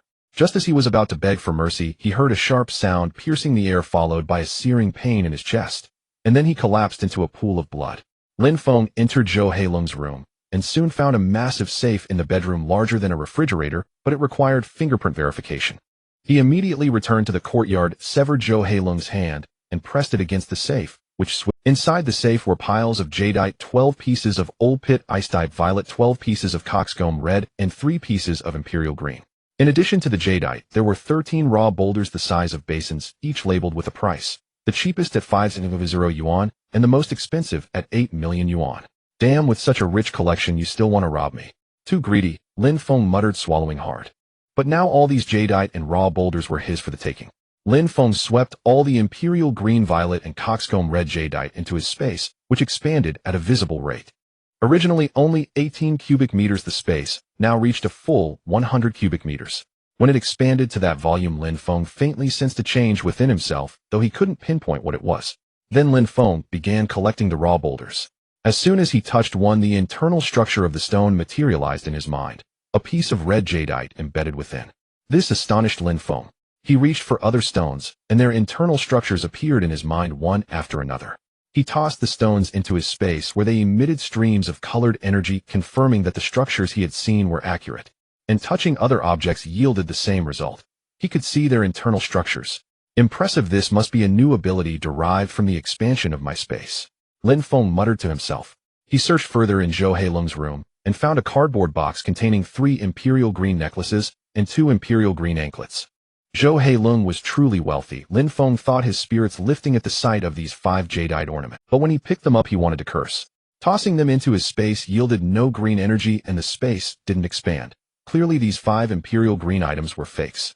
Though counterfeit, they were exquisitely crafted. Lin Feng stored them away. He then dragged the bodies of Zhou Kai, Zhou Heilong, and the tattooed man into the room, poured 3 buckets of gasoline from his space, and set them ablaze. With a roar, flames erupted from the rear courtyard of Zhou Ziafa's shop as Lin Feng departed. Nearby residents spotted the fire and hastily called the authorities. Half an hour later, firefighters arrived. By the time the flames were extinguished, the courtyard had been reduced to ashes, and the bodies of Zhou Heilong and the others were charred beyond recognition. Police soon arrived at the scene and determined it was a burglar arson. They checked the nearby surveillance cameras, only to find them destroyed. Further investigation revealed that the person responsible for sabotaging the cameras was Zhou Kai, the deputy manager of Zhou Ziafa's jewelry store. Yet Zhou Kai's body was among the charred remains, leaving the Jiangxing City police baffled. Could Zhou Kai have robbed Zhou Heilong only for both to perish together? Sensing the case was fraught with anomalies, the police intensified their investigation. At Wanshur Garden, Lin Feng arrived after leaving Zhou's Xiaofist jewelry store. He placed 3 fake imperial green necklaces before Hong Liangyu, asking him to appraise their quality. "Brother Hong, please take a look and tell me what these might be worth," Lin Feng said with a relaxed smile crossing his lips. Hong Liangyu picked up the violet bracelets, the bead strand, and the 3 imperial green necklaces, examining them for a moment before laughing. "Brother Lin, where did you get these?" "Found them on the road," Lin Feng replied with a grin. "They're unpriced, so I wanted an expert's opinion before." Hong Liangyu laughed heartily. "Brother Lin, you're truly an enigma. In all my years in this trade, I've never met someone as intriguing as you." "Brother Hong, speak freely," Lin Feng urged. Hong Liangyu clapped his hands, and a tall, slender woman approached, his daughter Hong Sweki. "Sweki, take a look at these jadeite pieces and tell me their value," Hong Liangyu said. Hong Sweki nodded, her delicate white hands lifting the 3 imperial green necklaces for inspection. "Father, these 3 imperial green necklaces are worth 24 million yuan, Hong Sweki appraised. "If you don't study harder, you'll suffer for your carelessness," Hong Liangyu scolded. "Check my notes for yourself." "I know, Dad," Hong Sweki said, sticking out her tongue before hurriedly exiting, not forgetting to glare at Lin Feng. "Brother Lin, I hope you don't mind me using this chance to teach my daughter a lesson," Hong Liangyu said. "Not at all, Brother Hong. But from your tone, is there something wrong with these jadeite pieces?" Lin Feng asked. "Actually, they're high-quality imitation pieces, each worth only a little over 1,000 yuan, Hong Liangyu explained patiently. "Most amateurs, and even some professionals, wouldn't notice the difference." "I see. Thank you, Brother Hong." Lin Feng was inwardly shocked. It seemed Zhou Heilong had made a fortune in shady deals acquiring such convincing counterfeit imperial green jadeite. "Brother Lin, you're welcome," Hong Liangyu assured him. "I have another question, Brother Hong. Where do you source your goods?" Lin Feng inquired, planning to go on a shopping spree to expand his space. Hong Liangyu paused, his brow furrowing. "Don't worry, Brother Hong. I'm not opening a gambling stone shop, nor do I have the capital for that," Lin Feng said with a dismissive wave. "I just want to broaden my horizons." Hong Liangyu hesitated for a moment before replying. "Actually, most of the raw stones in China come from the southwestern region, with really Jade Street being a notable source. That's where I get my stock." "Ruili." Lin Feng pulled out his phone and checked Longhua Airlines website, finding a flight to Ruili at noon today and a return flight the day after tomorrow. "Young brother, this line of work is full of pitfalls," Hong Liangyu said, patting Lin Feng's shoulder. "It's fine, Bim, just taking a look," Lin Feng replied. He decided to fly to Ruili today. Time was growing short. He calculated that in 3 days the extreme cold weather would set in. He needed to expand his space by at least tenfold within those 3 days, reaching 1,000 cubic meters, which would be barely adequate for the apocalypse. Otherwise, the goods he bought from Fago Mall would have no place to store. So Lin Feng bid farewell to Hong Liangyu, who accompanied him to the entrance of Wanshur Garden and watched until his figure disappeared before turning back inside.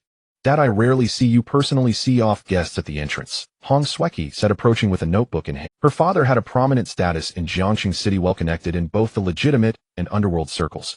Even billionaires didn't warrant such treatment.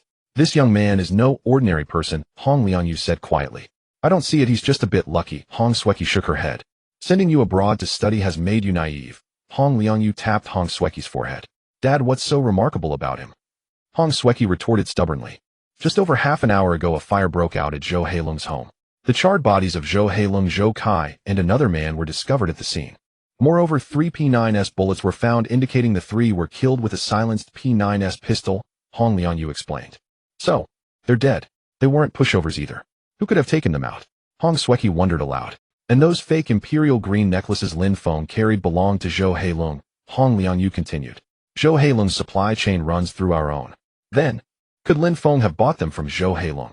Hong Sweki asked. Hong Liangyu didn't answer directly, but said, "Lin Feng went to Chen Ziza's place this morning to purchase a silenced P9S pistol." Hong Sweki gasped sharply. From her father's words, it was almost certain that Lin Feng had killed Zhou Heilong and his 2 associates. Lin Feng left Wanshur Garden and returned to Jiangxing Minghua. As he approached the elevator door, he saw a tall, fair-skinned woman pulling a suitcase walking out. "Brother-in-law." The woman smiled and greeted Lin Feng. He then noticed her. She was Ding Meiling, the fiancée of his brother-in-law Zhou Long. Ding Meiling was a primary school teacher. Ding Meiling wore a black lace dress, her long legs sheathed in black lace stockings and black boots that accentuated her slender figure. Her oval face was exquisitely delicate, with dark, lively eyes. A faint natural fragrance emanated from her, stirring a primal allure. Ding Meiling was also a resident of Jiangxing Minghua, living on the same floor as Lin Feng. In his past life during the second year of the apocalypse, Ding Mailing was killed while searching for food outside. "Oh, it's Mailing." Lin Feng greeted her with a smile, but as he looked at Ding Mailing, a surge of heat stirred in his abdomen. "Brother-in-law, you're back. They'll be going now." Ding Mailing pulled her suitcase. "Hold on, where are you off to?" "Going on a trip." Lin Feng stepped closer and couldn't help asking. "Brother-in-law Zhou Long and I are planning to visit Ruili." Ding Mailing smiled. "I heard you uncovered an imperial green jade at Wanshire Garden." "That's right, but it was just luck." Lin Feng nodded. Just as his voice faded, the elevator opened again, and a burly man in Armani stepped out. A terrifying, murderous intent flared in Lin Feng's eyes as he recognized the man. Zhou Long, his brother-in-law, and Zhou Feng's younger brother. In his past life, it was Zhou Long who plunged a knife into his heart. Zhou Long ignored Lin Feng entirely and pulled Ding Mailing away, saying, "Mailing, don't talk to such a selfish, cold-hearted bastard. My sister was blind to marry him." He harbored resentment toward Lin Feng. After all, if Lin Feng had uncovered an imperial green jade, why couldn't he share a piece? Ding Mailing merely glanced at Lin Feng and then left with Zhou Long. "Ruili, time to collect some interest," Lin Feng muttered, watching the retreating figures of Zhou Long and Ding Mailing. His gaze burned with intensity as he fixated on Ding Mailing's swaying hips, a fierce possessiveness surging within him. Lin Feng then went to the 16th floor where he saw Air Pang installing a security door. "Feng Gu, you're back. Take a look at my door. It's blast-proof." Air Pang offered Lin Feng a Zhonghua cigarette. Lin Feng lit it, blew a smoke ring, and said, "Not bad, not bad. Even a bomb couldn't blow this door open." He hoped the tragedy of his past life would not repeat. Air Pang was one of Lin Feng's few remaining friends. "Feng Gu, you should get one too," Air Pang grinned. "I've already ordered one." Air Pang, "I'm going on a business trip to Ruili shortly. I need a favor." Lin Feng directly handed his keys to Air Pang. "Feng Gu, what's up?" Air Pang asked curiously. "I'm going to build an Antarctic exploration shelter, modeled after an Antarctic thermal hut. Workers are coming today. Keep an eye on them for me. Not only that, but I'm also installing a hot spring," Lin Feng explained with a smile. Time was running short. He needed a reliable person to oversee the work. "Damn, Feng Gu, have you got money to burn?" Air Pang was dumbfounded. Even as a homebody, he knew about Antarctic cold-resistant shelters. Lin Feng's setup would cost at least $1 million just for the shelter, and with the hot springs and everything, it would probably run $3 or $4 million. "Stop babbling. Just do as I say. Call me if anything comes up," Lin Feng laughed. "No problem," Air Pang assured, thumping his chest. Lin Feng returned home to eat, then grabbed his suitcase and left the complex for Tianhu International Airport. The airport was packed. Summer in Ruili hovered around 25 degrees Celsius, and many were heading there for vacation. Looking at the sea of people, Lin Feng sighed. Ruili was 2,000 kilometers from Jiangxing City. Most were planning week-long trips or longer. Little did they know that in 3 days the extreme cold apocalypse would arrive, grounding flights and closing roads. Many would be buried forever in Ruili. But even going home wouldn't save them. No one could foresee the advent of the polar winter. Lin Feng sometimes thought of warning the authorities, but nobody would believe him, and he'd likely end up locked in a psychiatric hospital. He collected his boarding pass past security and boarded the plane. Nearby, he spotted Zhou Long and Ding Mailing. Zhou Long was already asleep, while Ding Mailing played on her phone. Lin Feng greeted her as he passed her seat. "Brother-in-law, you're going to Ruili too." Ding Mailing frowned slightly upon seeing him. She had a very poor impression of Lin Feng. Zhou Long had told her that Lin Feng was a compulsive womanizer, extremely selfish, and had even peeped on his future mother-in-law Miao Zuolan while she bathed. Zhou Long had also told Ding Mailing that this former brother-in-law was a domestic abuser, beating Zhou Feng multiple times, causing 7 miscarriages and leaving her infertile. "Just trying my luck in Ruili," Lin Feng nodded, sensing Ding Mailing's aversion. It seemed his brother-in-law had been bad-mouthing him. But Lin Feng didn't care. He simply greeted her and went to his seat. Soon the plane took off. Lin Feng looked at his phone. A document sent by Huang Lianyu containing information about Ruili's jade gambling market. Ruili had a street called Feitsue Street, lined with jade gambling stalls ranging from small to large. Even the smallest stall was bigger than Huang Lianji's Wanshire Garden. The largest gambling stall on Feitsue Street was Qishir Garden. Its owner, surnamed Huang, was named Huang Jinyao. In his early years, Huang Jinyao was a big player in the Golden Triangle's cultivation industry until neighboring countries cracked down on the region. However, Huang Jinyao had extraordinary connections. Before the crackdown, he sold off his thousands of acres of land and pivoted into the jade gambling market, quickly rising to become the top jade gambler in Ruili. His stockpile was massive, accounting for 60 of Feitsue Street's transaction volume, and even in the entire Longguo it ranked among the most elite. Lin Feng was thrilled reading this. Coming to Ruili was the right move. Lin Feng dozed off on the plane. But soon a woman's scream erupted through the cabin. He opened his eyes to chaos. 2 men in black suits and masks stood in the aisle. One wore a viper mask and held a rifle. The other wore a rat mask and clutched a grenade. Passengers wept in terror, many screaming. If the grenade exploded, everyone on board would die. Lin Feng frowned deeply. Before the apocalypse in his past life, he had never heard of a plane crashing, let alone someone hijacking one. Everyone be quiet. The viper-masked man roared, if anyone shouts again, he'll shoot them dead. As he spoke, he waved the gun around, and instantly many passengers who were crying out loud fell silent. However, the passengers still lay on their seats with terrified expressions. Sir, may I ask what you need? At that moment, a flight attendant stepped forward and spoke in a trembling voice. The flight attendant was so frightened that tears streamed down her face, her slender legs trembling. Tell your captain not to land at Jadeite Airport, but to land at the overseas Maka Airport. The viper-masked man shouted coldly. The flight attendant turned pale upon hearing this.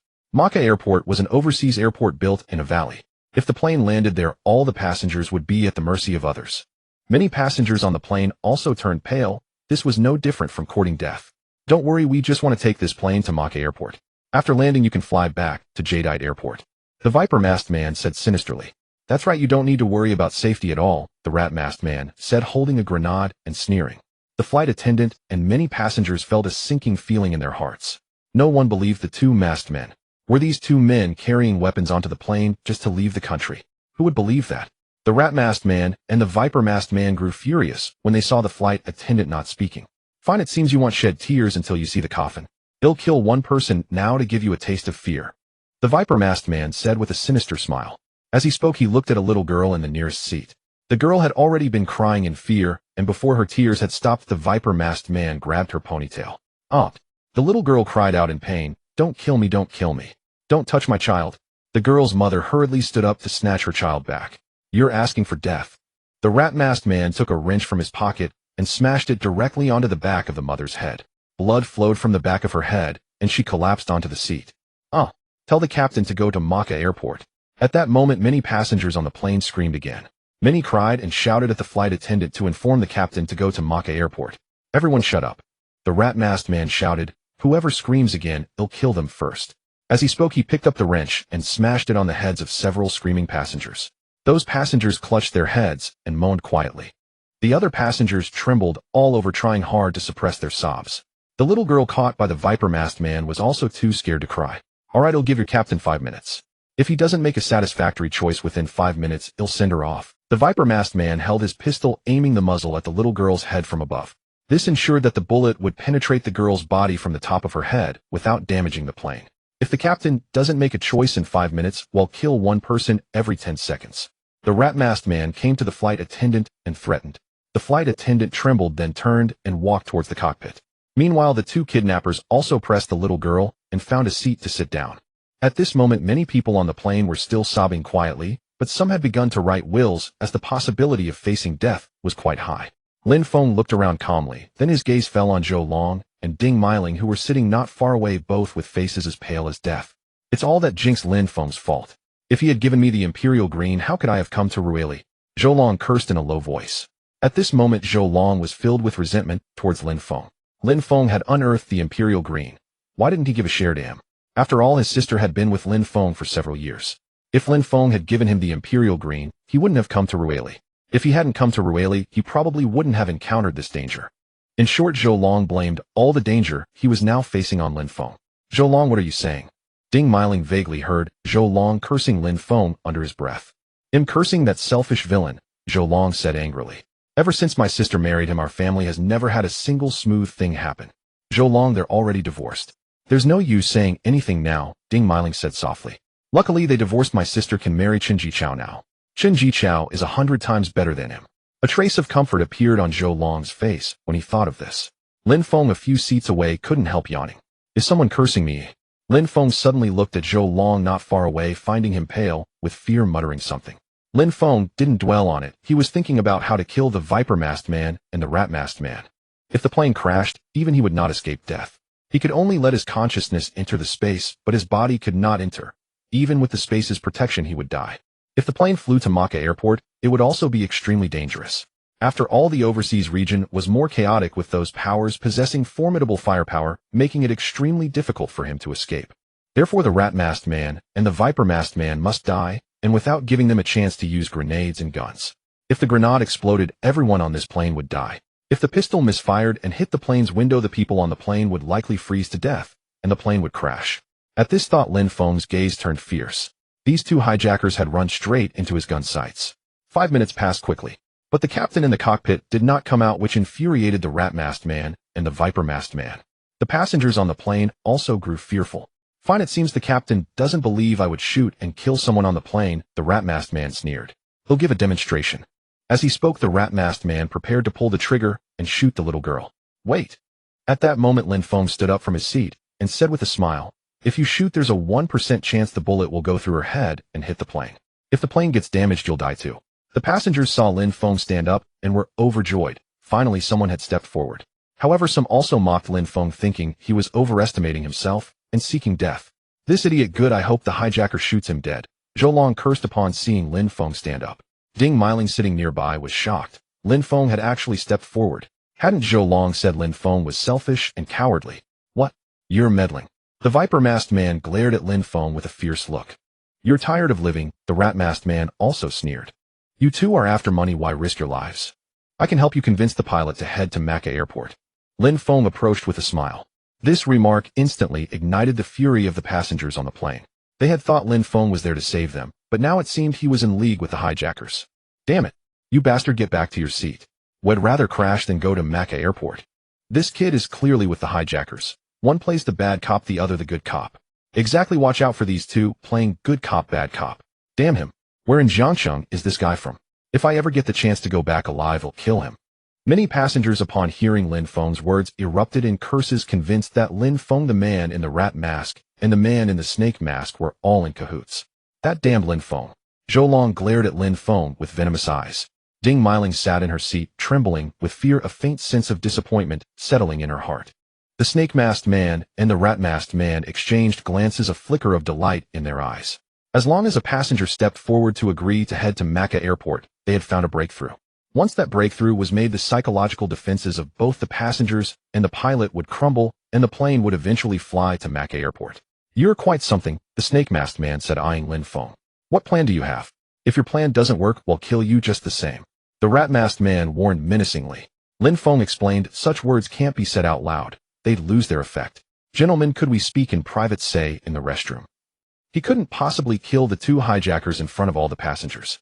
Private ownership of firearms was prohibited now, and if the secret of his gun were exposed, he would be taken in for investigation and detention. When the apocalypse came, he'd be dead. Shameless. Disgraceful.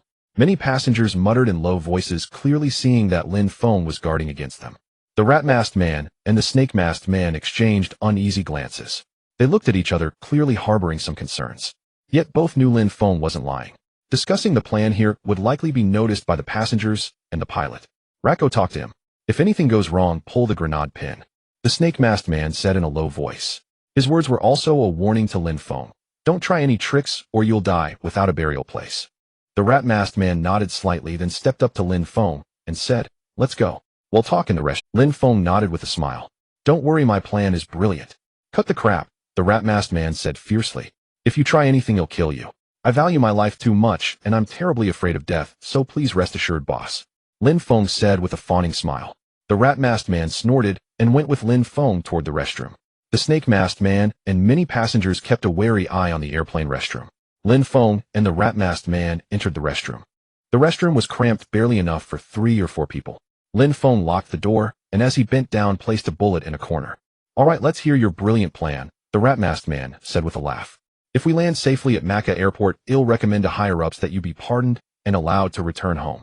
Lin Feng immediately lowered his head, his expression changing. Trouble. There's a bullet on the floor. There are other hijackers on the plane. The rat-masked man looked down and indeed spotted a bullet on the floor. This made the rat-masked man's face turn pale. Could there really be other hijackers on the plane? And the moment the bullet caught his attention, Lin Feng's right hand reached into the air. A P9S silenced pistol appeared in his right hand, aimed directly at the rat-masked man's head. Bang! Bang! 2 shots rang out in quick succession, and 2 bullets pierced through the rat-masked man's skull. The rat-masked man's brains splattered, blood streaming down as his body crumpled to the floor, dead instantly. Not so tough after all, Lin Feng said with a chuckle. As he spoke, he bent down and took the grenade from the rat-masked man's hand. A grenade was a valuable item that could save lives in a critical moment.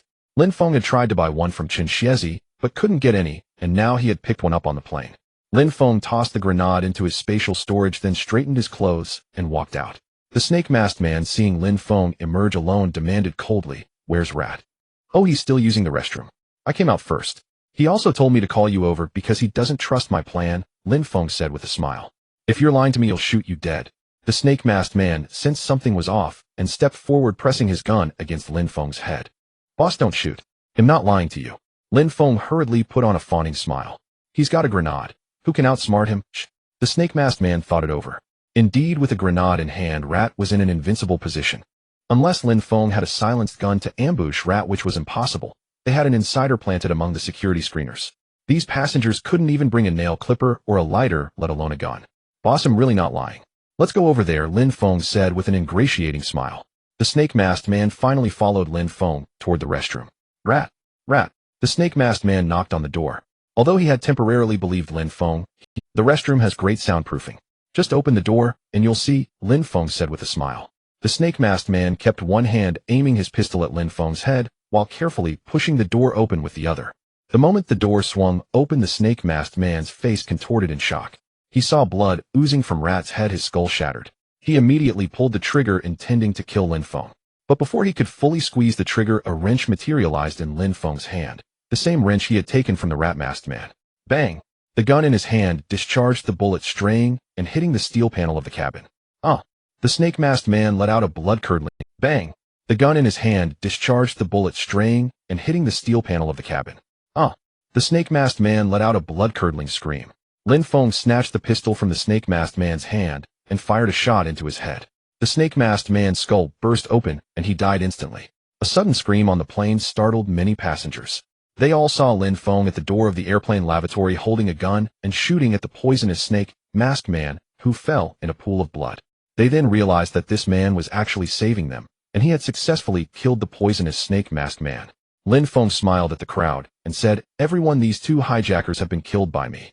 His words traveled like divine sound to the ears of all, and many passengers cheered. "Well done. You're a hero. Young man, well done. I must apologize for my ignorance." "I'm sorry, young man, we shouldn't have scolded you just now." "Young man, amazing, you are the life-saving hero for all of us." At this moment, the passengers on the plane, seeing the poisonous snake-masked man dead, were extremely excited and deeply moved by Lin Feng. Many who had initially scolded Lin Feng now apologized to him. "That's so cool." Ding Meiling couldn't help but be pleasantly surprised at this reversal. She had thought she would surely die today. She never expected that her former brother-in-law would step up and kill the two hijackers, resolving the crisis on the plane. Just relying on a sneak attack, and good luck. If he had failed, we would all have died with him. Zhou Long snorted. Upon hearing this, Ding Meiling slightly frowned, but she said nothing. At that moment, a young captain also emerged from the cockpit, followed by the co-pilot. "Sir, thank you. Please allow us to bow to you." The captain and the co-pilot bent over and bowed to Lin Feng. As the captain and co-pilot of the plane, they were also extremely anxious. They often flew the southwest route and naturally understood the danger of today's situation. If they landed at Macca Airport, everyone on board would likely suffer a fate worse than death, but if they did not land at Macca Airport, the passengers would likely die one after another. Thus, the captain and co-pilot could not make a choice and could only continually contact the ground for support. But they never expected that Lin Feng would step forward and directly eliminate the poisonous snake-masked man and the rat-masked man. "No need for courtesy, it was what I should do." Lin Feng nodded. The captain and co-pilot moved again, shook hands with Lin Feng. Then they went to the lavatory area and checked the bullet-hit steel plates around, and only after confirming they were fine did they feel relieved. "Mr. Lin, we will apply for a reward for you," the captain said seriously, turning to Lin Feng. "No need. I don't want to appear in this matter."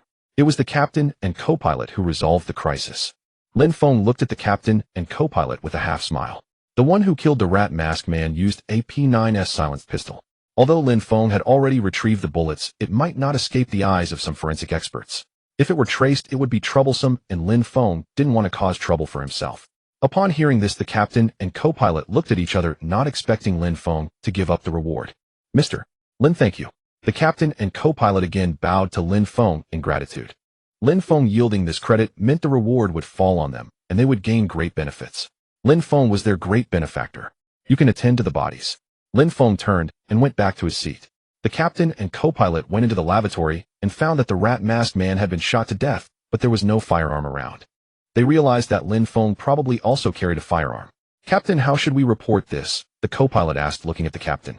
The situation had exceeded his imagination. No wonder he doesn't take credit, said the captain. Should we report it truthfully? The co-pilot asked again. Old Lou, Mr. Lin is our great benefactor. We cannot repay kindness with enmity. Remember the rat mask hijacker was killed by you. You took the gun from his hand and then shot him, said the captain. But what about the firearm? Asked the co-pilot. When we land, someone will give it to you, the captain continued. Also have all crew members sign a confidentiality agreement not to disclose today's events. The co-pilot suddenly understood, and thus the matter was settled. After Lin Feng eliminated the two hijackers, the plane flew smoothly. At 6 p.m., the plane arrived at Rueli Emerald International Airport. Lin Feng, carrying his backpack, walked out of the airport and took a private car directly to the Emerald International Hotel. This hotel, located on Emerald Street, was a 5-star hotel. Now that the apocalypse was approaching, Lin Feng no longer cared about such money. Just as he was about to check in, he noticed Zhou Long and Ding Meiling also approaching with their luggage. Brother-in-law, Ding Meiling came over and asked. Haha, I'm fine, thanks for your concern, Lin Feng laughed. Meiling, don't talk to this kind of person. Just then Zhou Long said coldly. Ding Meiling was about to retort, but saw Zhou Long's gloomy face, so she greeted Lin Feng and left. Lin Feng couldn't be bothered with Zhou Long. He checked in and went to room 666 of the hotel, then lay on the bed and slept for a few hours. When he woke up in the evening, it was already dark. Lin Feng then freshened up and went to a restaurant to have some buffet. Brother-in-law, you're eating here too. At that moment, a pleasant voice reached Lin Feng's ears. He looked up and saw Ding Meiling approaching with a plate. Ding Meiling had her hair coiled up, changed into a light purple dress that outlined her impressive figure. A gold necklace adorned her fair neck, perfectly complementing her porcelain skin. Her legs without lace stockings appeared smooth, fair, and slender. A faint fragrance of perfume emanated from her, making one involuntarily smile. Slept half the afternoon, a bit hungry. Lin Feng's peripheral vision swept over Ding Meiling's fair legs. To be honest, Zhou Long had good taste. Ding Meiling had top-tier looks and an excellent figure. If scoring, she would get a 9. 5 points. Brother-in-law, thank you for standing up so bravely on the plane, Ding Meiling said with a smile as she sat opposite Lin Feng. Don't call me brother-in-law. I've divorced your sister. As for what happened on the plane, it was just self-rescue, and I happened to save everyone. Lin Feng shook his head. It feels awkward to call you by name. Ding Meiling shook her head. Up to you, Lin Feng said nonchalantly. By the way, brother-in-law, there's something I'm not sure if I should ask. Ding Meiling suddenly said. Is it about me, eh? Lin Feng asked with a half-smile. Yes, I think Zhou Long's evaluation of you is unfair. For instance, on the plane, although it was self-rescue, but over 200 passengers on the plane all needed to save themselves, including the captain and co-pilot, yet, in the end, only you stepped forward. Ding Meiling had habitually thought Lin Feng cowardly, but his behavior on the plane was far from cowardly. It would not be an exaggeration to describe him as remaining calm, even when Mount Tai crumbled before him. Meiling, what kind of person do you think I am? Tell me your previous impression of me, Lin Feng said with a half-smile, looking at Ding Meiling. Selfish, heartless, violent, cowardly, incompetent, lecherous, and fond of whoring. Ding Meiling listed a bunch of negative words. Lin Feng wiped cold sweat upon hearing this. The Zhou family truly had no shame blackening his name like this. Brother-in-law, how much of what I said is true? Ding Meiling asked in confusion. Just as you said, selfish, heartless, violent, cowardly, and incompetent, lecherous, and fond of whoring. Lin Feng laughed heartily. Brother-in-law, be serious. First of all, you can't be cowardly and incompetent. On the contrary, you are brave and resourceful. Ding Meiling bit her pink lips. First, lecherous is correct, Lin Feng smiled. For example, I'd really like to study the character Kuan with. Brother-in-law, you're so wicked, you really are lecherous. Ding Meiling rebuked, shyly, never expecting Lin Feng to utter such vulgar words. Appetite and lust are natural instincts. Which man is not lustful? I am no exception. Lin Feng stared at Ding Meiling's chest and said since he was ready to possess Ding Meiling, he straightforwardly expressed his intentions. Then, what about the other you? Selfish, heartless, violent, and fond of whoring. Ding Meiling hastily changed the subject. You'll find out for yourself. Besides, let me remind you of one thing, don't engage in gambling on jade recklessly, or you'll lose everything with the slightest mistake. Lin Feng said earnestly. Ding Meiling hesitated upon hearing this. Not only she but also Zhou Long had fantasized about striking it rich with a single cut of jade, so she had brought all her savings with her. Meeting his fate. Let me give you some gifts. As he spoke, Lin Feng began to pull out a fake imperial green jadeite necklace from his pocket.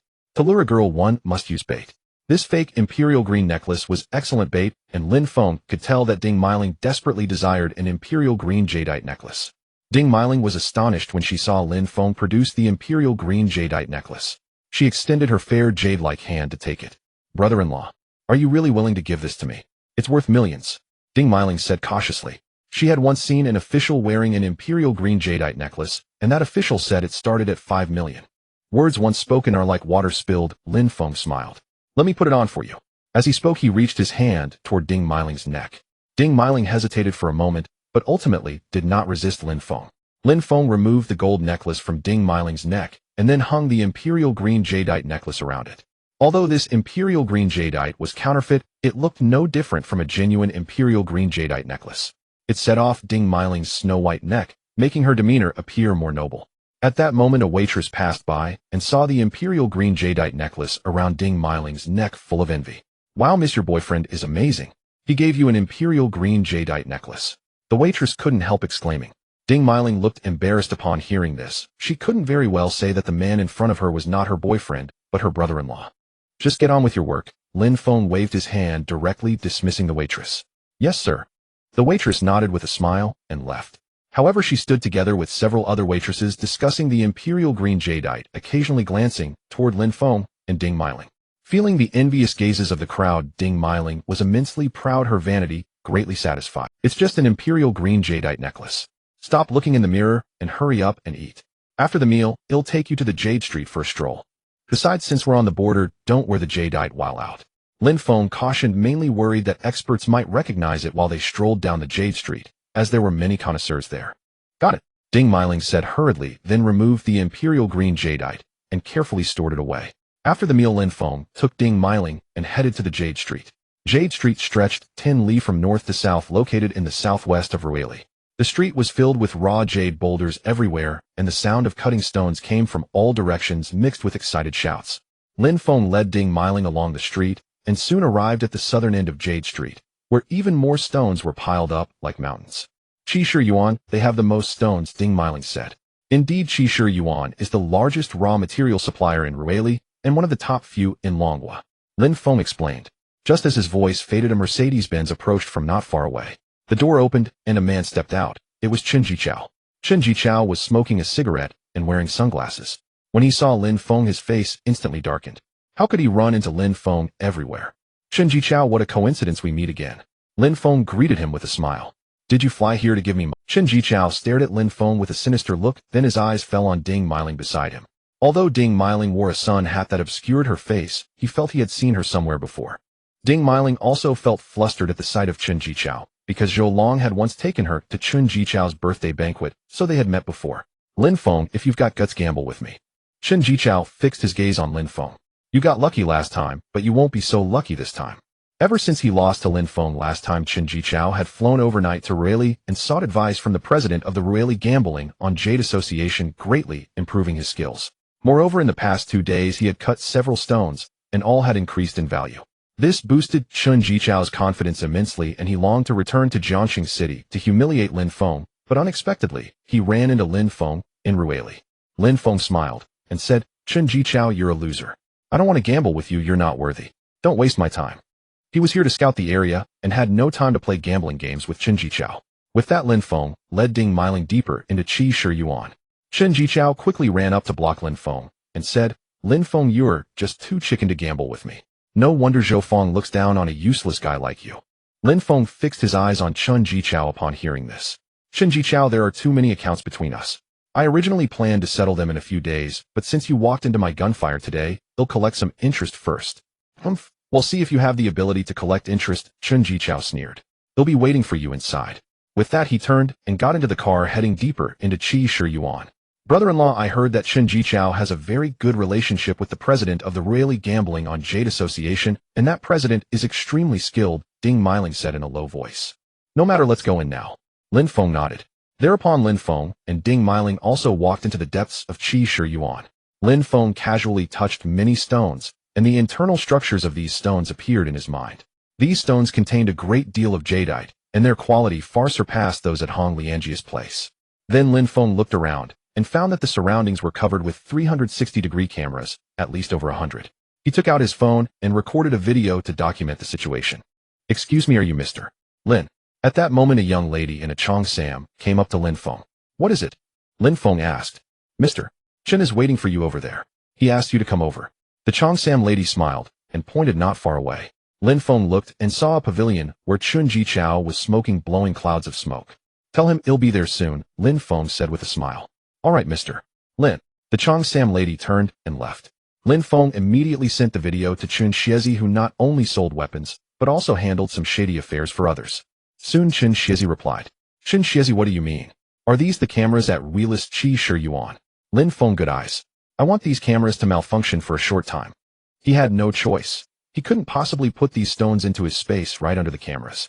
If he did, the secret of the space would be exposed, and some terrifying research institutions would surely capture him for dissection and study.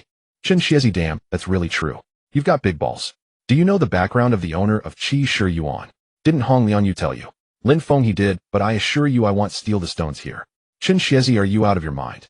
If you're not stealing stones, why mess with their cameras? Lin Feng, cut the crap. Can you make the cameras fail for 2 hours? Name your price. Chun Shiezi did. Lin Feng frowned slightly. Last time when he bought weapons from Chun Shiezi was full of bravado. Now he's chickening out. Meanwhile, Lin Feng waited for Chun Shiezi while studying the raw stones here. Half an hour later, Chun Shiezi finally replied. Chun Shiezi, 15 minutes of failure at night, $2 million. Lin Feng will pay you when I get back tonight. He had no money left on him now, though he had to gamble a couple of rounds to earn some. Chun Shiezi, deal. Lin Feng and Chun Shiezi discussed their plans before arriving at the pavilion in the Qishir Garden. Under the pavilion, Shen Jichao crossed his legs and stared at Lin Feng, saying, Lin Feng, I thought you wouldn't dare to come. I believe you've picked out the stones here. I have already chosen the stones, Lin Feng replied with a smile. However, since I won the last round, I will set the rules. He had only about 100,000 left and could not afford the precious raw stones, so he could only gamble on the return rate with Chen Jichao. The return rate referred to the price of jade extracted from the raw stone divided by the price paid for the raw stone. I'm not afraid of you, Chen Jichao sneered. But I will propose the stakes. If you lose, you will kneel on the spot, and the jade extracted will belong to me, and this woman will spend the night with me. As he spoke, Chen Jichao pointed at Ding Mailing beside Lin Feng. He had long wanted to take her to a hotel after seeing her beautiful fair thighs. Ding Mailing trembled at his words, looking at Lin Feng with a hint of fear. Lin Feng patted Ding Mailing's shoulder, signaling her not to worry about it. Chen Jichao, this woman is just my friend who I cannot decide for her. Lin Feng shook his head. Oh, then I will change my demand. If you lose, not only will you kneel and bow, but you will also drink my urine, and the jade extracted will belong to me.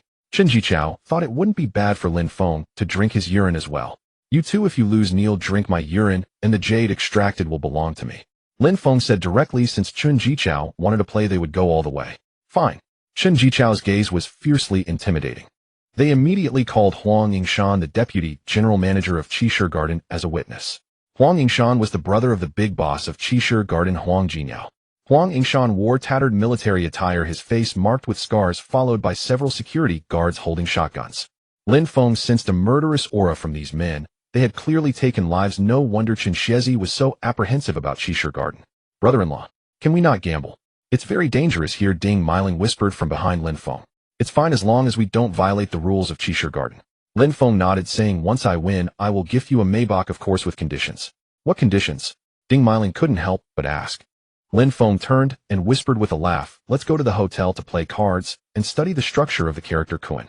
Brother-in-law, you are getting bolder. I am Zhou Fang's sister-in-law. Ding Mailing bit her pink lip at his words. So what? Tell me, are my overall conditions better, or is that useless Zhou Long better? Lin Feng's gaze was fixed intensely on Ding Mailing. At the mention of Zhou Long, images of Lin Feng aboard the airplane flashed in her mind. Don't answer now, I'll think it over, and then tell me. Lin Feng chuckled. All right, the agreement has been drafted.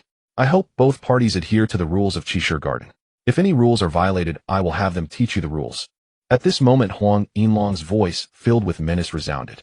He held a piece of white paper which contained the terms of the wager, precisely what Lin Feng and Chen Jichao had discussed. Lin Feng and Chen Jichao nodded upon hearing this, and then approached Huang Yinlong, pressing their fingerprints on the white paper. Good, you may now choose your stones. Huang Yinlong spoke gravely. Each side has 30 minutes. After 30 minutes, if you haven't selected the raw stones, you will lose directly. Lin Feng and Chen Jichao left with Ding Mailing following Lin Feng.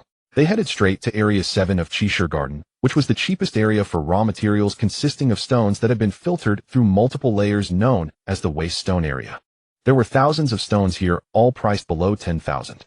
Lin Feng approached quickly, his hands moving like lightning over the stones. Indeed, most of these stones were worthless, and even if there was jade inside, its quality was very poor. Brother-in-law, did you see clearly? Ding Mailing observed Lin Feng casually touching the stones and wondered if that was enough. You'll know once the results come out. Lin Feng spoke confidently, also listen to my instructions later. When I tell you to move a stone, you need to move it to the roadside. The stones were the size of basins, easily movable by an adult. Ding Mailing nodded slightly at his words. Lin Feng quickly touched the stones, and when he reached the 134th stone, he finally sensed a fist-sized chicken crown red stone inside. He then instructed Ding Mailing to move it away, and continued touching the stones. After several minutes, Lin Feng selected 13 stones, and Ding Mailing moved them to the roadside, sweating profusely. You lack strength, Lin Feng chuckled. You need to exercise more. Brother-in-law, these stones are heavy, and it's 100 meters to the roadside. That's 200 meters round trip, 13 round trips, total 2,600 meters. My feet are all blistered. Ding Mailing shot Lin Feng an annoyed glance, raising her fair little foot, which indeed had several blisters. It's fine, or I'll take you to soak in a hot spring later. Lin Feng turned to stare at the 13 stones for a moment. Brother-in-law, are you sure you can extract jade from these? Ding Mailing approached, puzzled. Just one of them, Lin Feng pointed at a brown stone. All 13 stones contained jade, including imperial green, but the piece of imperial green was too small, while the one Lin Feng pointed to had a chicken crown red the size of a soccer ball, and it was priced 3 times lower than the imperial green. Ding Mailing bent down to pick up the stone, saying, Brother-in-law, I'm just doing the hard work for you. You will find that the work done today is worth more than what you would earn in a lifetime. The jade cut from this will be yours. Lin Feng laughed. Then I'll see what treasures can be cut out. Ding Mailing pouted. But just moving stones isn't enough. You need to spend some time with your brother-in-law at the hot spring. Lin Feng grinned mischievously. Humph, brother-in-law is indeed lecherous. Ding Mailing huffed and ran off holding the stone. Lin Feng watched her snow-white long legs, feeling quite pleased that the fish was already on the hook. They soon arrived at a pavilion where a crowd had gathered, mainly stone gambling enthusiasts who rushed over to watch after hearing about the wager between Lin Feng and Chen Jichao. It's worth noting that if someone loses, they not only kneel, but also drink urine. In the center of the pavilion sat Huang Yinlong and several subordinates, while Chen Jichao had also chosen his stone and stood beside. Lin Feng, you actually went to Area 7. You are really naive, Chen Jichao mocked. The crowd's expressions changed upon hearing that Lin Feng had gone to Area 7, looking at him as if he were a fool. Area 7 was recognized as the waste stone area where every year people bought hundreds of stones, but no one had ever extracted jade from there. Yet Lin Feng actually chose stones from Area 7, which was simply asking for trouble. Lin Feng did not care about the crowd stares, but fixed his eyes on Chen Jichao and laughed. Chen Jichao, who told you that Zone 7 is all discarded stones? Lin Feng, I won't waste words with you. Since that's the case, let's see whose chosen stone is better. Chen Jichao snorted, and as he spoke he bent down and lifted a dark golden stone. Meanwhile, Vice President Huang Yinlong of the Rare Stone Garden stepped forward. As the Vice President, he was also an experienced raw stone cutter. Whenever there was a gambling competition in the garden, he would personally handle the cutting to ensure fairness. Huang Yinlong placed Chen Jichao's stone on the cutting machine, carefully adjusted the machine, and then began to cut the dark golden stone. Squeak, squeak. Then a harsh cutting sound erupted. Huang Yinlong controlled the cutter, first slicing off a corner of the dark golden stone, and instantly a trace of emerald green light appeared. The light was crystal clear like an emerald green leaf. Holy cow, imperial green. Heavens, cutting imperial green out of a black gold stone. How is that possible? Yeah, usually black gold stones only yield jade like old pit ice species violet, never imperial green. That's right, I've been watching stone gambling for decades and have never seen anything like this. Cutting imperial green from a black gold stone. That must be a first. I remember in the entire history of Dragon Country's stone gambling, this has never happened. What's impossible? In this vast world, nothing is too strange. But this young man surnamed Chun, his stone gambling skills are incredibly formidable, even surpassing some of us old-timers. What's so surprising? Chun has a good relationship with our Stone Gambling Association president. He must have received guidance from him. I see. It seems that young man named Lin Feng is destined to kneel and drink urine. At that moment, many stone gamblers stared intently at the black gold stone being cut, watching the imperial green jade emerging from it. Lin Feng, you are destined to drink urine. My urine? Chen Jichao looked at Lin Feng sinisterly and said, You didn't expect I could unearth imperial green, did you? At this moment, Chen Jichao's face beamed with triumph. The exposed imperial green alone was worth about 6 million, and he had only spent 3 million on this stone, meaning his return rate was more than double. Chen Jichao, I find you are a natural gift giver. Lin Feng stared at Chen Jichao and mocked. Stop showing off here. Get ready to drink my urine. Chen Jichao sneered, seeing Lin Feng still pretending to be calm, and found it both infuriating and amusing. Lin Feng ignored Chen Jichao and simply found a chair to sit down and wait for the result. Soon another 10+ minutes passed. Chen Jichao's black gold stone was fully split, revealing an excised piece of imperial green before everyone. The imperial green was crystal clear and magnificently beautiful, leaving the onlookers spellbound. Many roughly estimated it to be worth 30 million. General Huang, what's the return rate on this imperial green? Chen Jichao walked up with a smile and asked. Purchase price 3 million, and this imperial green is worth 30 million, so the return rate is tenfold. Huang Yinlong estimated and said. Hiss.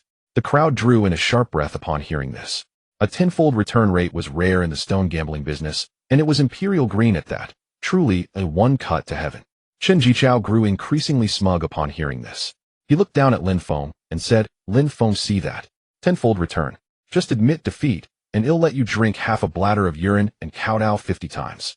Lin Feng paid no attention to Chen Jichao, then turned to Huang Yinlong and said, General Huang, today, I will vindicate your Zone 7. This zone is not a discarded area. Huang Yinlong laughed heartily and said, Good young man, I like that saying. But are you really not considering young Master Chen's proposal? Even Huang Yinlong, the vice president of the Rare Stone Garden, thought Lin Feng was doomed to lose because the stones in Zone 7 had been screened layer by layer and were almost all deemed discarded. They were placed there for those with insufficient funds to buy, as these people still clung to hope. Cut the stone, Lin Feng said, glancing at Ding Miling beside him. Ding Miling then carried the stone and placed it on the cutting machine. Huang Yinlong washed his hands, drank a cup of tea to refresh himself, then walked to the cutter and carefully operated it to begin splitting the stone. The squeak sound rang out again as Huang Yinlong carefully cut the stone. But as soon as the stone's surface was cut, a red glow appeared. This glow was as red as a rooster's comb, yet 100 times more crystal clear, emitting a crimson radiance. Coxcomb red. It's actually coxcomb red. Many people recognized it as coxcomb red upon seeing. Huang Yinlong was also astonished. The discarded stone zone actually yielded coxcomb red. Although coxcomb red was inferior to imperial green, it was still a rare treasure among jade. Brother-in-law, what a beautiful coxcomb red. Ding Miling couldn't help saying. Don't make a fuss, Lin Feng said nonchalantly. Ding Miling looked at Lin Feng's face and found that this man maintained a powerful confidence unruffled even when Chen Jichao had unearthed imperial green. Meanwhile, Chen Jichao frowned slightly. Although coxcomb red was far inferior to imperial green, Lin Feng had bought his raw stone cheaply. Squeak. Huang Yinlong continued to operate the cutter, opening the raw stone. The more he cut, the more astonished he became, because this coxcomb red was much larger than he had imagined. The crowd stared intently at the raw stone, obviously realizing that this coxcomb red was unusual. Time passed gradually, and Huang Yinlong spent a full hour before finishing cutting this stone. A coxcomb red the size of a soccer ball appeared before everyone, emitting a crimson glow like the setting sun in the evening. Moreover, the coxcomb red was crystal clear. The appearance of this coxcomb red immediately drew exclamations from the crowd. Heavens, I've never seen such a large coxcomb red. Oh my god, this coxcomb red jade is about the size of a soccer ball. This is simply unbelievable. Did this really come from Rare Stone Gardens, Zone 7? Yes, it is from Zone 7. No one expected Zone 7 to hide such a raw stone. I think I touched this raw stone before. So what? You were just one cut away from heaven. Many onlookers looked as if they had lost a loved one, because quite a few of them had touched this stone, but judged it to contain no jade, never expecting it to yield a football-sized coxcomb red. Not only were they stunned, but Huang Yinlong also slapped his thigh several times. This was a loss for their Rare Stone Garden. Chen Jichao's face turned frighteningly dark. General Huang announced my return rate.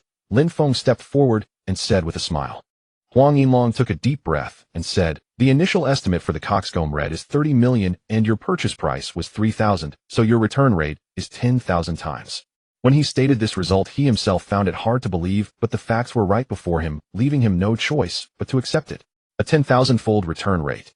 Many onlookers stepped back in shock upon hearing this rate. A 10,000-fold return was extremely rare in the whole jade gambling industry and hadn't appeared in Rueli for many years. Brother-in-law, you won. Ding Miling exclaimed excitedly, shaking Lin Feng's arm urgently. Making a fuss over nothing, Lin Feng said indifferently. Ding Miling couldn't help rolling her eyes at Lin Feng. This man harbored many secrets. Therefore, Mr. Lin wins this bet. Huang Yinlong announced loudly. Manager Huang, am not convinced. Is this coxcomb red really worth that much? Chen Jichao said with a dark face. Although the coxcomb red is not as good as imperial green, this piece is huge. In terms of volume, it's probably more than 20 times the size of your imperial green. Huang Yinlong said calmly, you're destined to lose. Crack. Chen Jichao's face turned extremely ugly upon hearing this. He truly couldn't accept losing to Lin Feng like this. All right, Chen Jichao, let's follow the bet. Kneel down and kowtow 100 times, drink my urine, and give me that jadeite piece. Lin Feng looked at Chun Jichao with amusement. Chun Jichao put on a flattering smile and said, "Brother Lin, we're all in the same building, no need to go to extremes. I can give you the jadeite, but let's forget the other bets. If that's not enough, I'll compensate you with 5 million. In Chun Jichao's view, Lin Feng was at best a nouveau riche, and 5 million would be enough to settle the matter. Do I look like someone in need of money? Today you must kneel and kowtow 100 times, and you must drink my urine." Lin Feng said coldly. "Lin Feng, you're going too far." Chun Jichao glared at Lin Feng with a ferocious look. "You're burning all bridges." If he drank Lin Feng's urine, where would his face go if it got out? Lin Feng ignored Chun Jichao, directly took a teacup from the nearby table, and then walked to a corner to start urinating. Ding Meiling couldn't help covering her eyes. Was this man so vulgar? Urinating in public.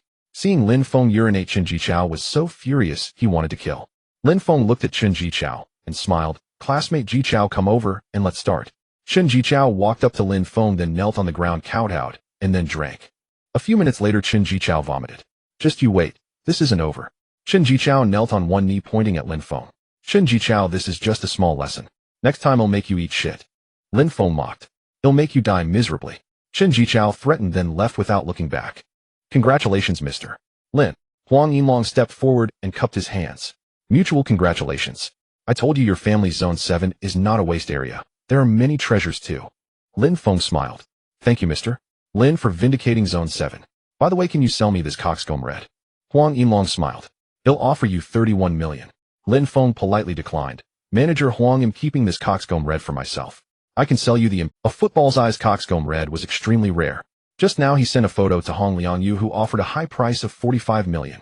But Huang Yinlong only offered 31 million, clearly trying to cheat him. Although the extreme cold apocalypse was coming and money was losing value, he didn't want to be taken advantage of like this.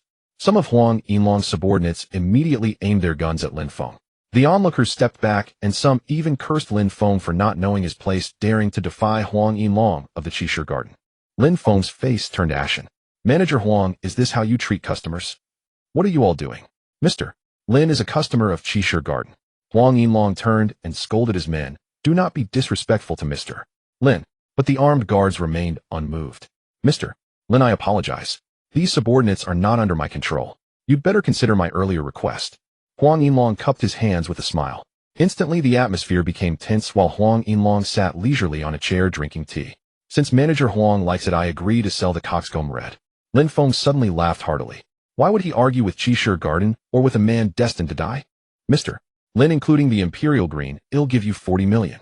I almost forgot. The price for that Imperial Green earlier was miscalculated. It's only worth 10 million. Huang Yinlong suddenly slammed the table. The crowd secretly cursed Huang Yinlong for his greed. In reality, the true value of the two items combined was over 75 million, but Huang was forcing a sale, cutting off 35 million. "All right, deal." Lin Feng nodded. Huang Yinlong immediately had 40 million yuan transferred to Lin Feng. Only then did Lin Feng leave Qishir Garden with Ding Meiling. He refused a toast only to drink a penalty. An overestimating fool.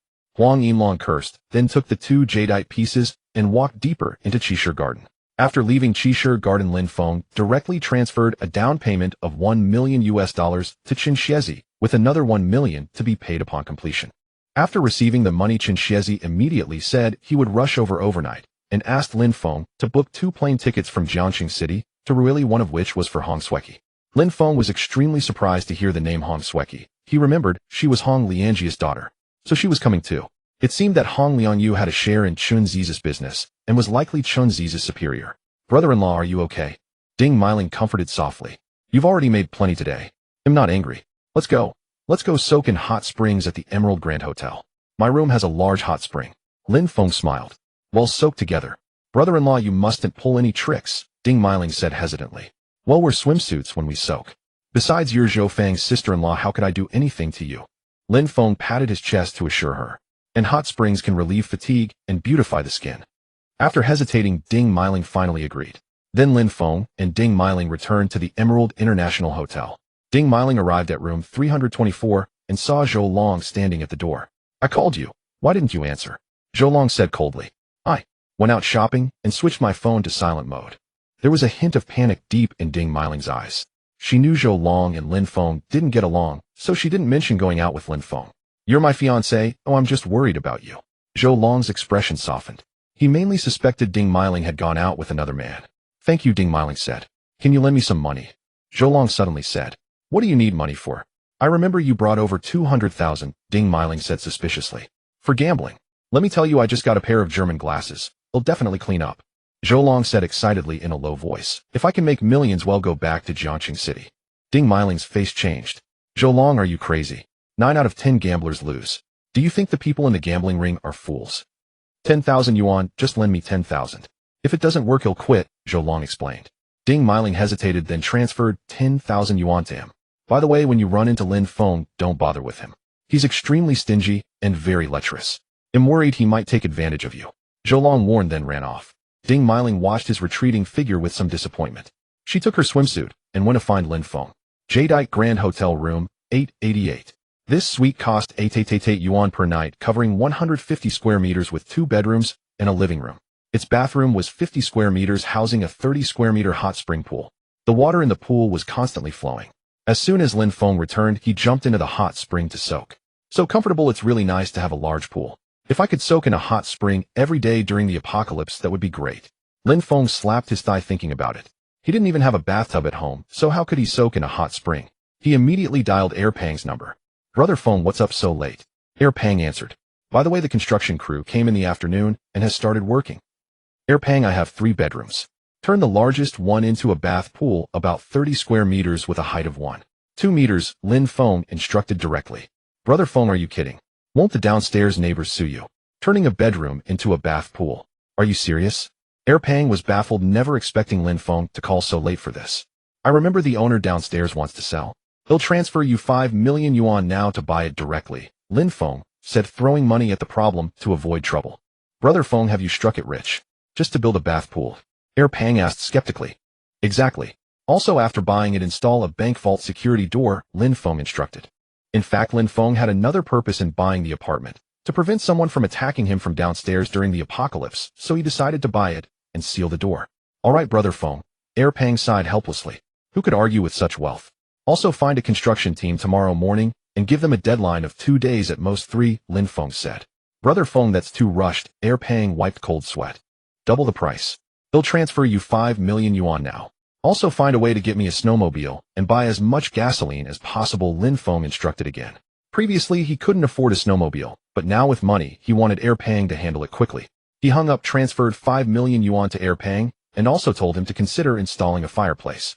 After handling all this, Lin Feng lay comfortably in the hot spring with closed eyes, enjoying himself. Soon there was a knock on the door.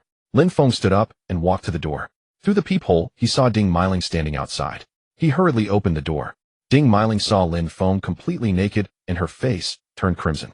You're not wearing clothes, she bit her pink lips and said. I was rushing to open the door for you.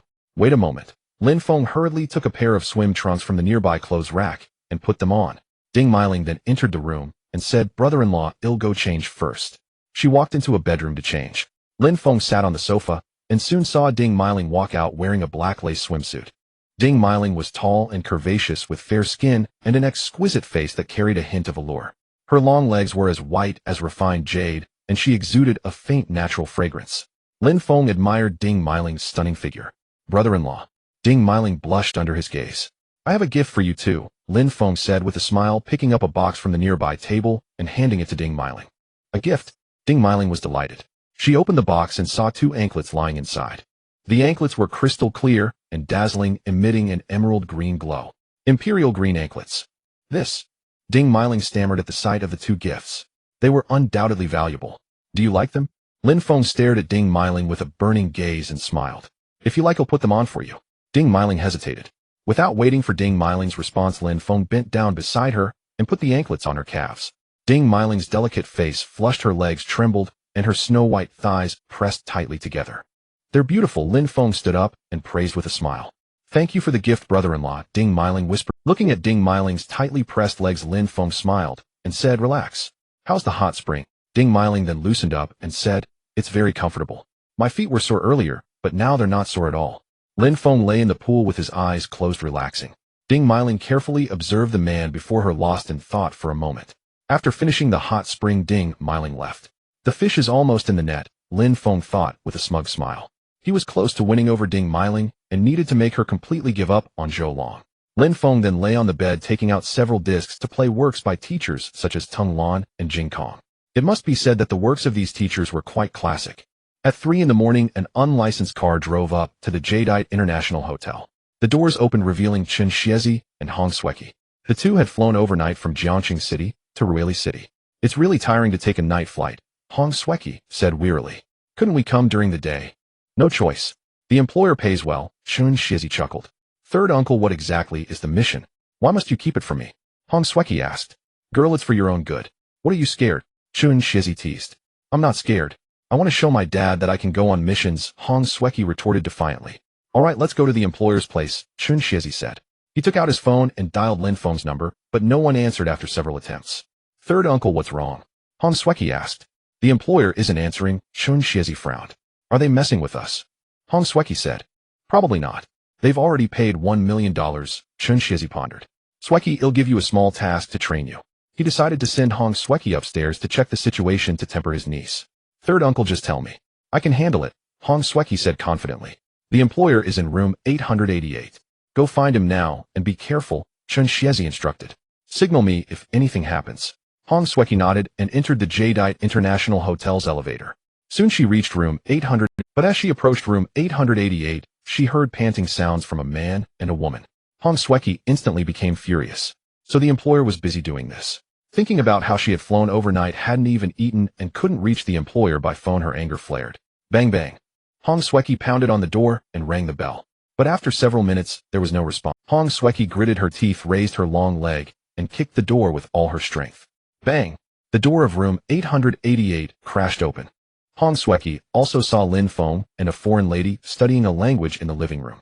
It turned out that after Lin Feng and Ding Meiling had soaked in the hot spring, they viewed works by teacher Tung Lan, which sparked immense excitement in him. Therefore, Lin Feng spent 100,000 yuan to hire an exceptional foreign lady to teach him a language. The foreign lady in Lin Feng's arms screamed, startled by the suddenly broken door. Hong Sueki. Lin Feng instantly recognized the identity of the beautiful woman at the door as Hong Liangji's daughter, Hong Sueki. Lin Feng, you are the employer. Hong Sueki was equally astonished to see that the man was Lin Feng. Hong Sueki, you better explain this situation to me. Why did you break in? Lin Feng said angrily. Just as he was about to unleash his trump card, he was interrupted. Yulin, why are you so fierce? We came over at midnight to help you, but the phone couldn't get through and no one responded to the knocking. I thought you had died on a woman's belly. Hong Sueki said coldly. No one had dared to be so fierce to her since childhood. Hearing this, Lin Feng picked up the phone beside him, and indeed there were about 10 missed calls, all from Chen Xiezi. Sorry about that. Lin Feng knew he was in the wrong. He hadn't expected Chen Xiezi and Hong Sueki to arrive so quickly. As long as you acknowledge your mistake, when are we executing the mission, eh? What exactly is the mission? Hong Sueki said calmly. Chen Xiezi should not have told you the specifics. I can't disclose it now. You wait for me downstairs while I get dressed. Lin Feng instructed directly. There is a saying that vengeance should not be delayed overnight. He was preparing to act against the Qishir Garden at dawn, when security personnel would be at their minimum. Upon hearing this, Hong Sueki turned and left.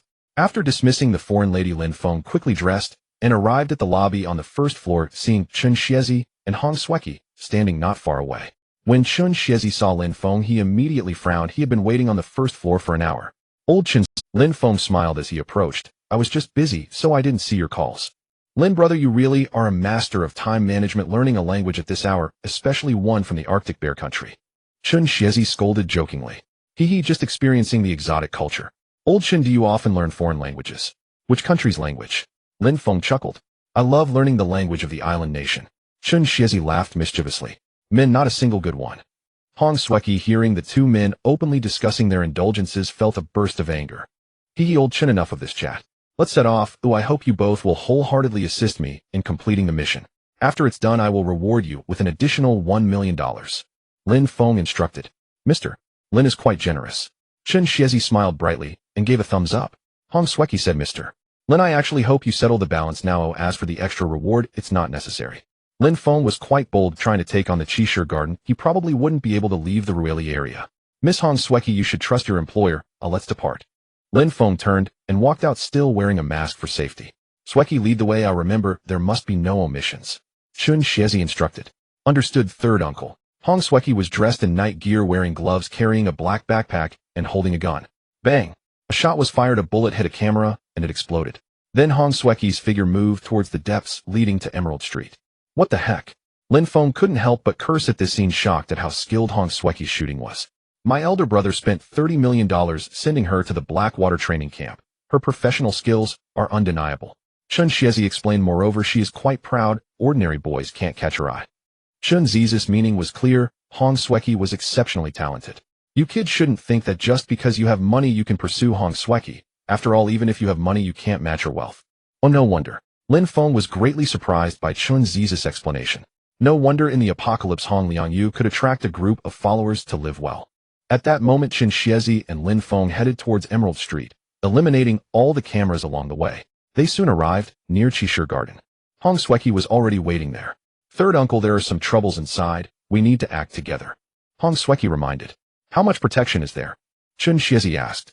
Hong Xueqi explained. There are 367 cameras. It's impossible to cut them all, and we will be discovered soon. Furthermore, there are 12 security personnel. Let's use an electronic jammer, Chen Xiezi nodded. But Qishir Garden has personnel specifically monitoring the cameras. If they detect any issues in the monitoring room, it will alert them. Third uncle, I will go to the monitoring room to deal with the people inside. You launch the electronic jammer, Hong Xueqi said. To ensure everything goes smoothly, I will hack into the monitoring system to alter the footage. Hearing this, Chen Xiezi looked at Lin Feng and said, Lin Feng, wait for me to croak like a bullfrog 3 times. However, we cannot guarantee your safety. Remember, once the signal is sent, you must evacuate within 15 minutes. Can't we extend it a little? Lin Feng couldn't help but complain. The surveillance footage from Qishir Garden is automatically sent to Huang Jin, Yao Huang Yinlong, and other senior members every 15 minutes. If they don't receive the surveillance footage, their phones will automatically alert them, Hong Xueqi explained. Of course, if you want to stay longer, we won't stop you. Understood. Oh, I look forward to both of you showcasing your skills. Lin Feng clasped his hands. Chen Xiezi and Hong Xueqi went towards Qishir Garden, both dressed in night gear, their figures like geckos climbing up the wall and disappearing. In the darkness, Hong Xueqi skillfully avoided the surveillance and soon reached the monitoring room of Qishir Garden. Inside the monitoring room sat 2 armed men, both focused on the screens. Knock, knock. Just then there was a knock at the door, and the 2 looked at the door with alert expressions. Who is it? They aimed their guns at the door. Mr. Huang is here. Why aren't you opening the door? A voice from outside belonged to Hong Xueqi. Mr. Huang.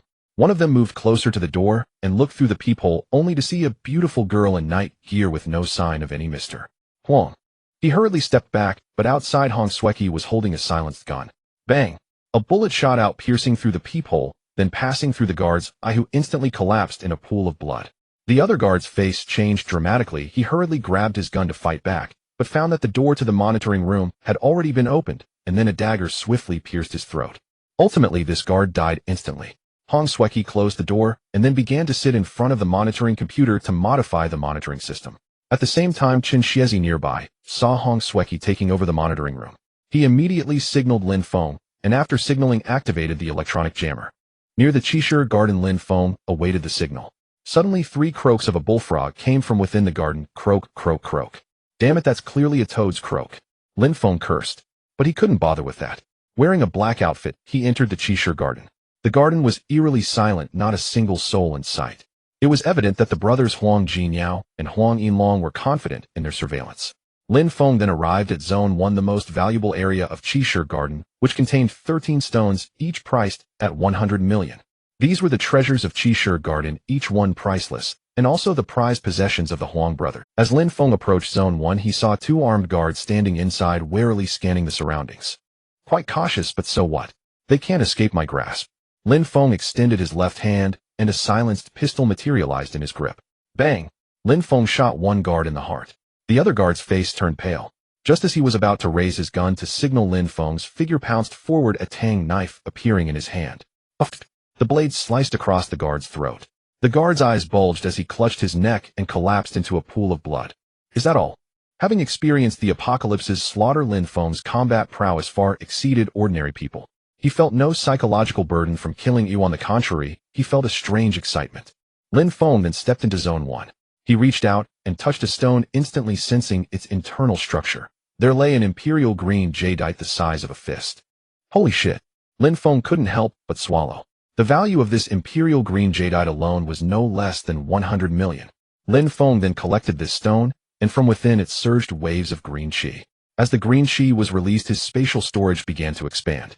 Next, Lin Feng touched the second stone. Its structure appeared in his mind. It was a football-sized violet jadeite, and moreover, an old pit ice-type violet jadeite. Awesome! Lin Feng exclaimed in amazement. This old pit ice-type violet jadeite surpassed the previous imperial green in value due to its massive size. Lin Feng unceremoniously collected this stone, then touched the third one. The jadeite inside left him, for within the stone was hidden a coxcomb red jadeite larger than a basketball, vibrant in color, crystalline and translucent. Lin Feng trembled with excitement. He directly stored the third stone into his space, where red, violet, and green chi interwove. The space expanded wildly, within mere breaths it had grown to 200 cubic meters. Lin Feng no longer probed the internal structures of the rough stones, as it wasted time. He simply needed to frantically collect them all. And there was no issue of capacity as his space was expanding moment by moment. Soon, all the rough stones from Zone 1 were stored in his space. Next, Lin Feng entered Zone 2.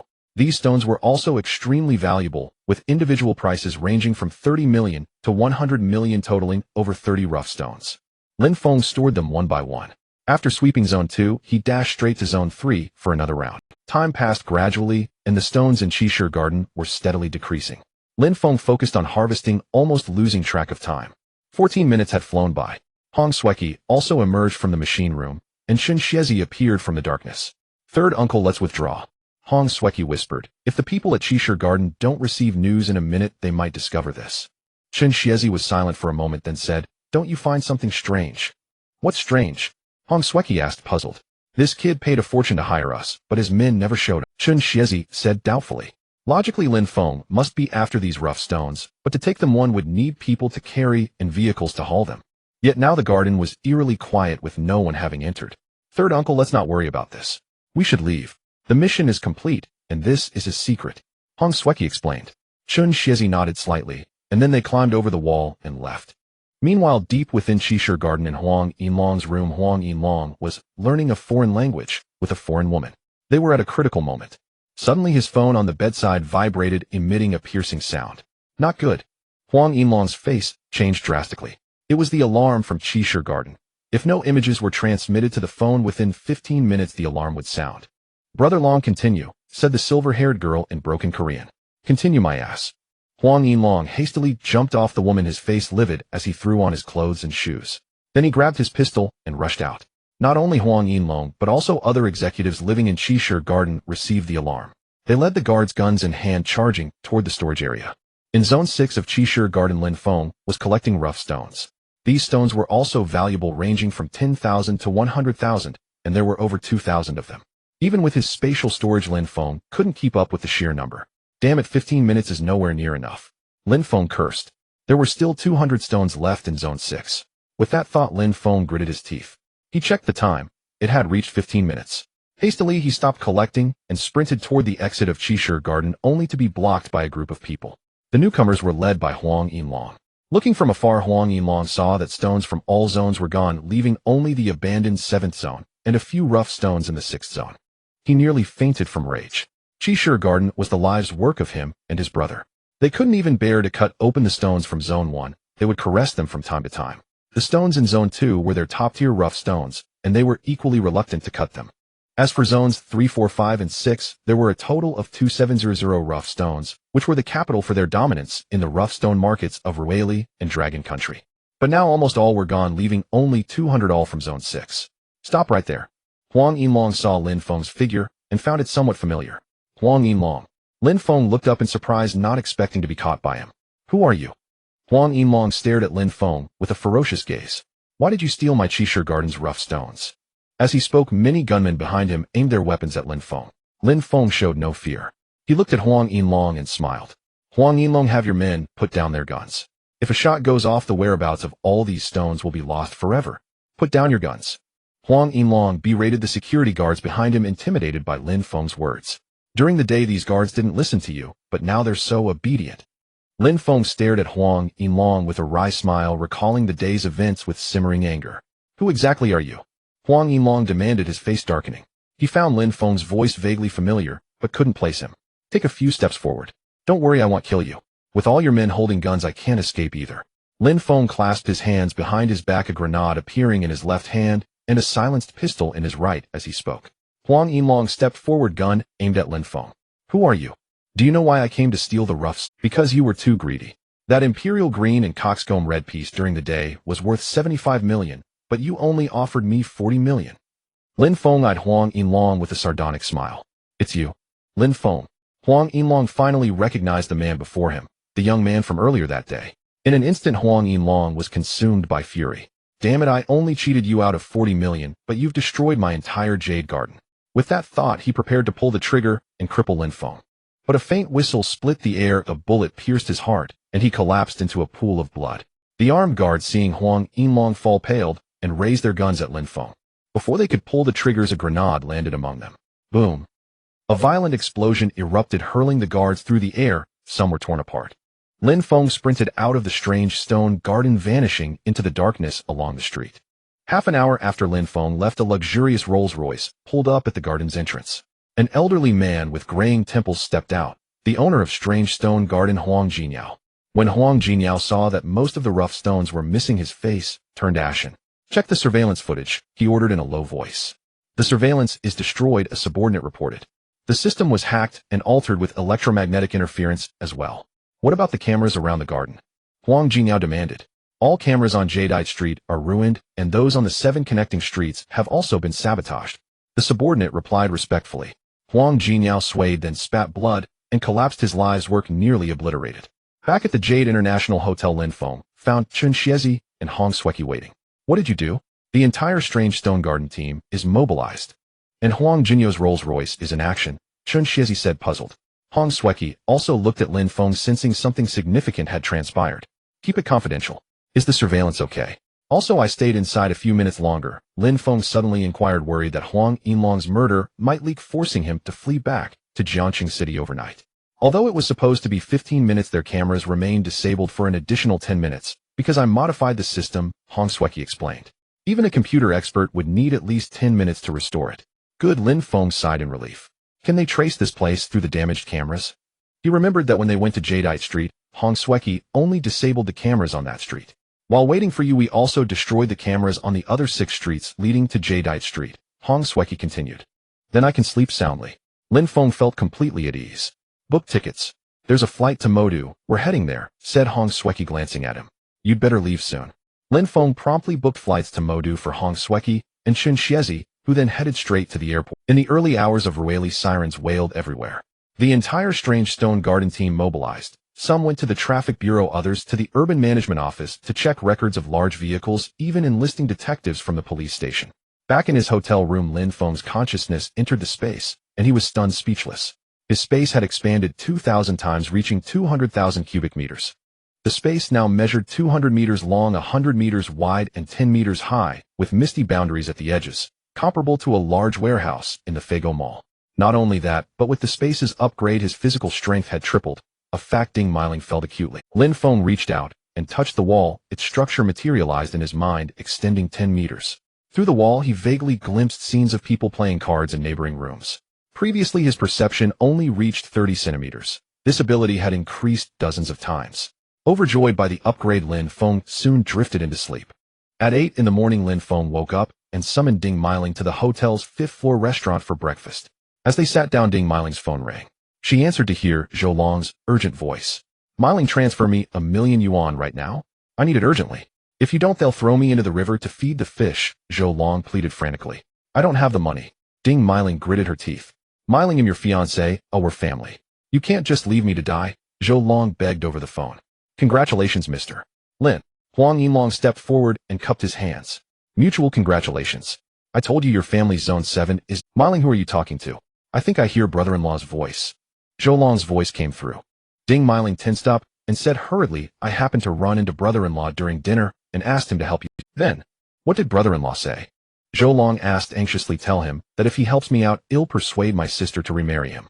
He should know his own situation. It's hard for him to find a woman as good as my sister. Ding Meiling was speechless. Where did Zhou Long get such confidence? She couldn't understand why Zhou Long's sister Zhou Fong had the audacity to propose divorce to Lin Feng.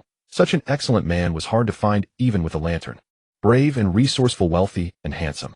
Agree to his terms. Tell him I'll come to rescue him, Lin Feng said softly. Ding Meiling nodded slightly, then said to the peephole, Zhou Long, brother-in-law, said he will rescue you. After all, you are his brother-in-law. All right, tell him to rest assured.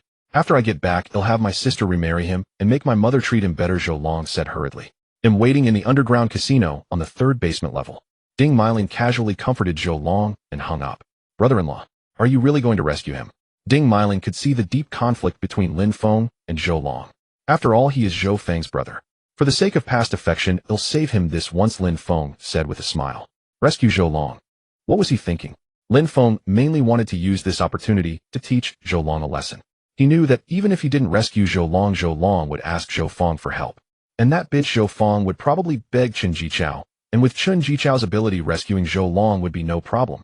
Zhou Long would only suffer a little. So Lin Feng decided to rescue him, personally controlling the force to rescue this brother-in-law. Then Lin Feng finished his meal, went to the elevator, and headed straight to the 3rd basement floor. The 3rd basement level of the Emerald International Hotel was a luxurious entertainment venue home to some of Rueli City's gray industries. The 3rd basement floor was vast, over 10,000 square meters, dimly lit, filled with gambling tables. In the central area was a stage where many voluptuous women performed striptease. Brother-in-law, I'm over here. At that moment, Zhou Long's excited voice came from not far away. Lin Feng looked up and saw Zhou Long sitting at a gambling table, his face bruised and swollen with one front tooth missing. Behind Zhou Long, 2 security guards with knives were watching him. Across from Zhou Long sat a group of people wearing sunglasses, all bare-chested with tattoos and fierce expressions. Lin Feng walked over to the table. 2 underlings searched him and found only a phone. Xiao Long, you've suffered. Lin Feng looked at Zhou Long and smiled. Brother-in-law, as long as you get me out, I'll make my sister remarry you and give birth to a beautiful little girl for you. Haven't you always wanted a daughter? Zhou Long said hastily, and from now on I'll follow your lead. Zhou Long said every good thing he could think of, knowing he wouldn't keep any promises after getting out. Zhou Long, I'm glad you have this awareness. Lin Feng nodded with satisfaction. I hope you keep your promises. Brother-in-law, rest assured. I mean what I say. Zhou Long sneered inwardly. Just wait till I get out. I'll deal with you. And you dare to bargain with me. Lin Feng looked at the tattooed men and said, find someone in charge to speak with me. I'm in charge. A tattooed man in sunglasses with a bare chest laughed. I'm Gold Yao's godson. This place is under my control. On the streets they call me Wildcat. So you're big boss Gold Yao's godson. My respects, Lin Feng said with a cupped fist salute.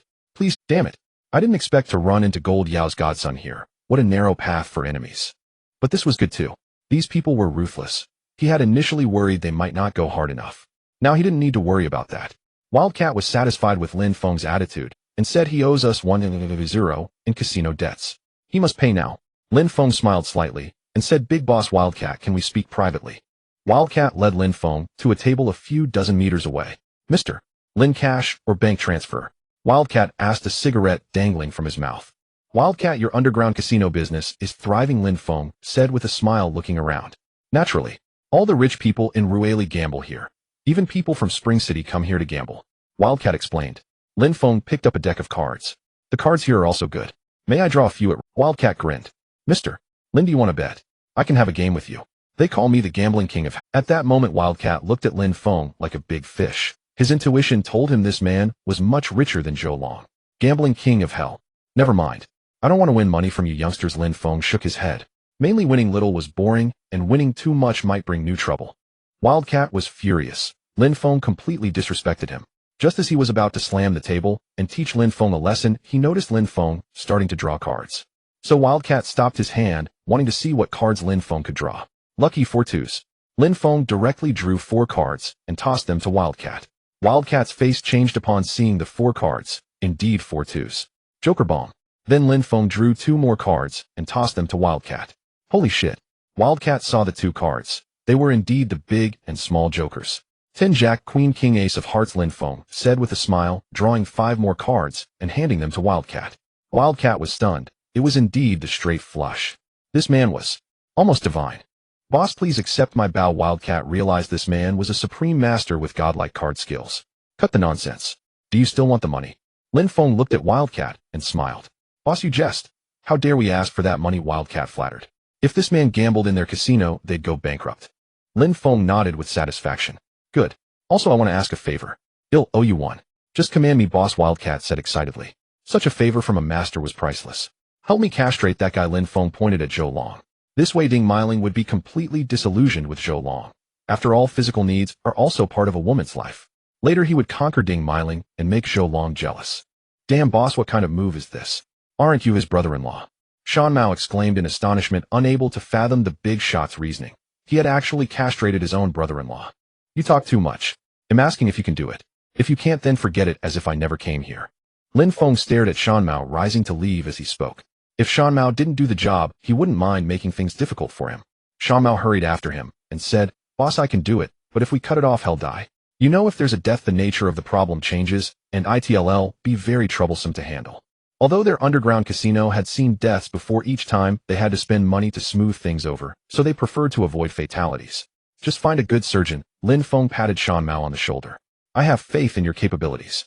Boss, it's my pleasure. A piece of cake, Shan Mao replied. Shan Mao thumped his chest in assurance. They'll definitely find him a good doctor.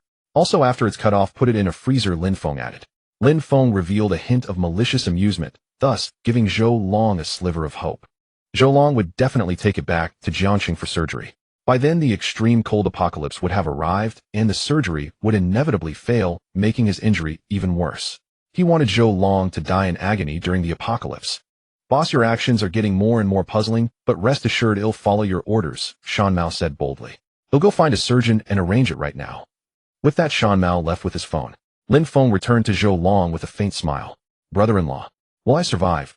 Zhou Long couldn't help asking. It's settled. You'll live, but... Lin Feng's face showed pain. But what? Zhou Long asked hurriedly. But they say you forced a girl here and want to punish you, Lin Feng said, helplessly looking at Zhou Long. Xiaolong, what can I say to you? Can you touch the women here? Brother-in-law, I didn't. Zhou Long shook his head frantically. Don't believe them, they're talking nonsense. All right, no matter what, your life is safe, Lin Feng sneered inwardly. Brother-in-law, how are they going to punish me? Zhou Long couldn't help asking. Can you see if we can settle it with money? I'm about to have my wedding. I can't have any injuries on me, Zhou Long asked. I don't know, but it should be a small punishment, Lin Feng thought coldly. You're having a damn wedding. He'll take care of Ding Miling for you.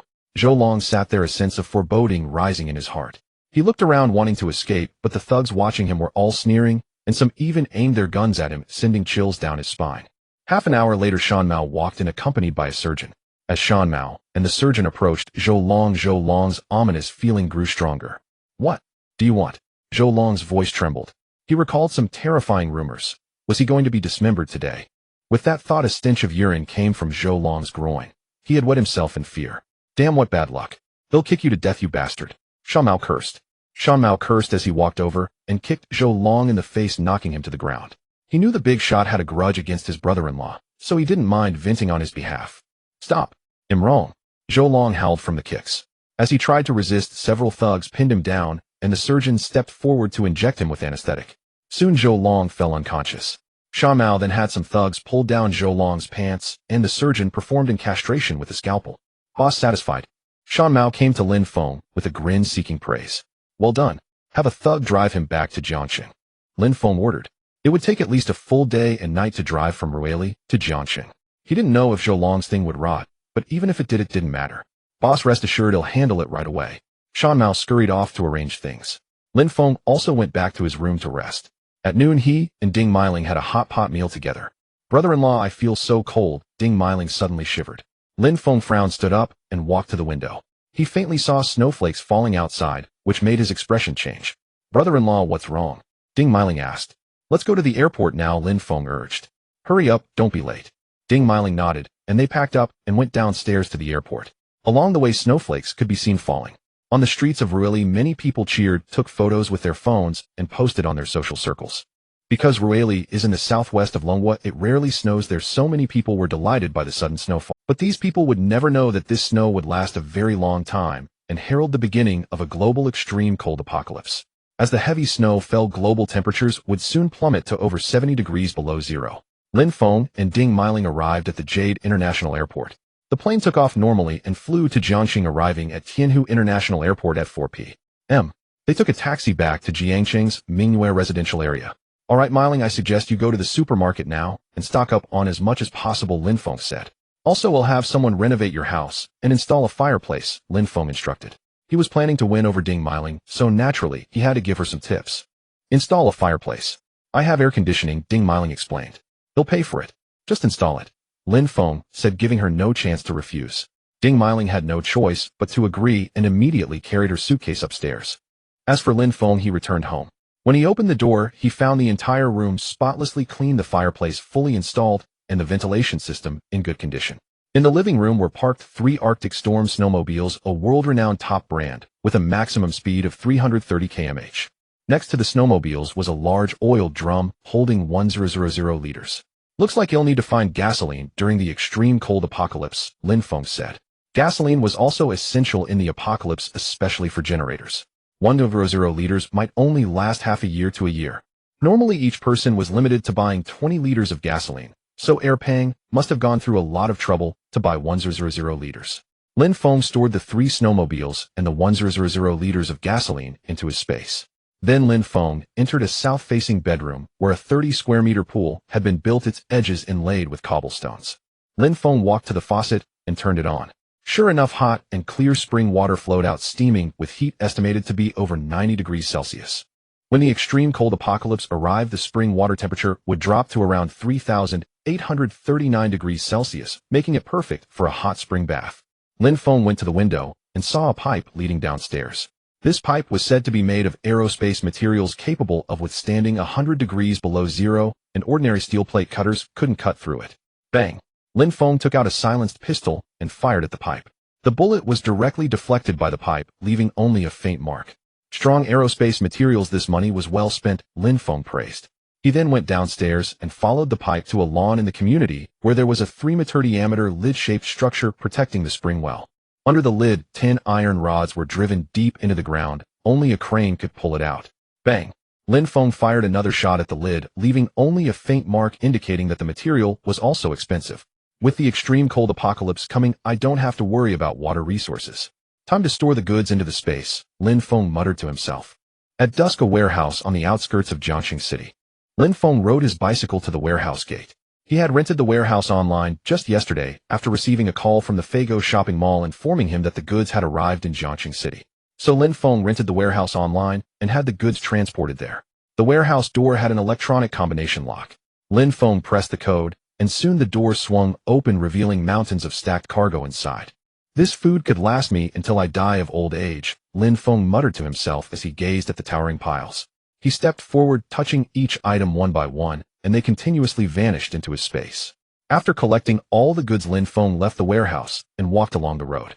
The snow grew heavier, and he shivered from the cold. Damn it, I hope Zhou Long isn't stuck on the road. That would be letting him off too easy, he cursed. He was still planning to play cards with Ding Meiling right in front of Zhou Long. With that thought, Lin Feng called Shan Mao and ordered his men to hurry and send Zhou Long back to Jiangxing City. Don't worry, boss, they're driving a snow vehicle, Shan Mao said hastily with a laugh. They'll make it to Jiangxing City. When they head back to really tell them to buy some food and put it in the car, buy as much as they can, or find a hotel to stay in, Lin Feng instructed. He gave these words of advice mainly because Shan Mao's lackeys were helping him out, and whatever Shan Mao could grasp was up to his own ability. Boss, do you know something big is coming? I feel like the snowfall in Raleigh is strange. No snow for 30 years, and now in summer, Shan Mao couldn't help asking. He had a vague sense that this big shot wouldn't say such things without reason. Figure it out yourself, Lin Feng said, and hung up. As long as Zhou Long returned to Jiangxing City on time, it was fine. He wanted to play cards with Ding Meiling right in front of Zhou Long. When he got back to Mingwei residential area in Jiangxing, the workers from the Antarctic Exploration Company had already arrived. Because Lin Feng paid generously, these workers installed a fireplace in Ding Meiling's home within just 1 hour. Ding Meiling had also ordered a large amount of supplies online and had them delivered to her home.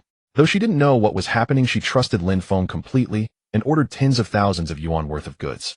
After handling matters at Ding Meiling's place, Lin Feng returned home. He opened the Huiyong supermarket app. Huiyong was a national chain of large supermarkets with abundant supplies. Lin Feng directly ordered 1,000 bottles of mineral water, 100 sets each of pressure cookers, frying pan spatulas, and 3,000 portions each of soy sauce, vinegar, and other seasonings. His main concern was that the hot spring might be damaged during the apocalyptic crisis, so he wanted to have bottled water. As for seasonings, pots, pans, and other kitchen utensils, he also needed to prepare them. These were essential supplies that had to be stocked in large quantities.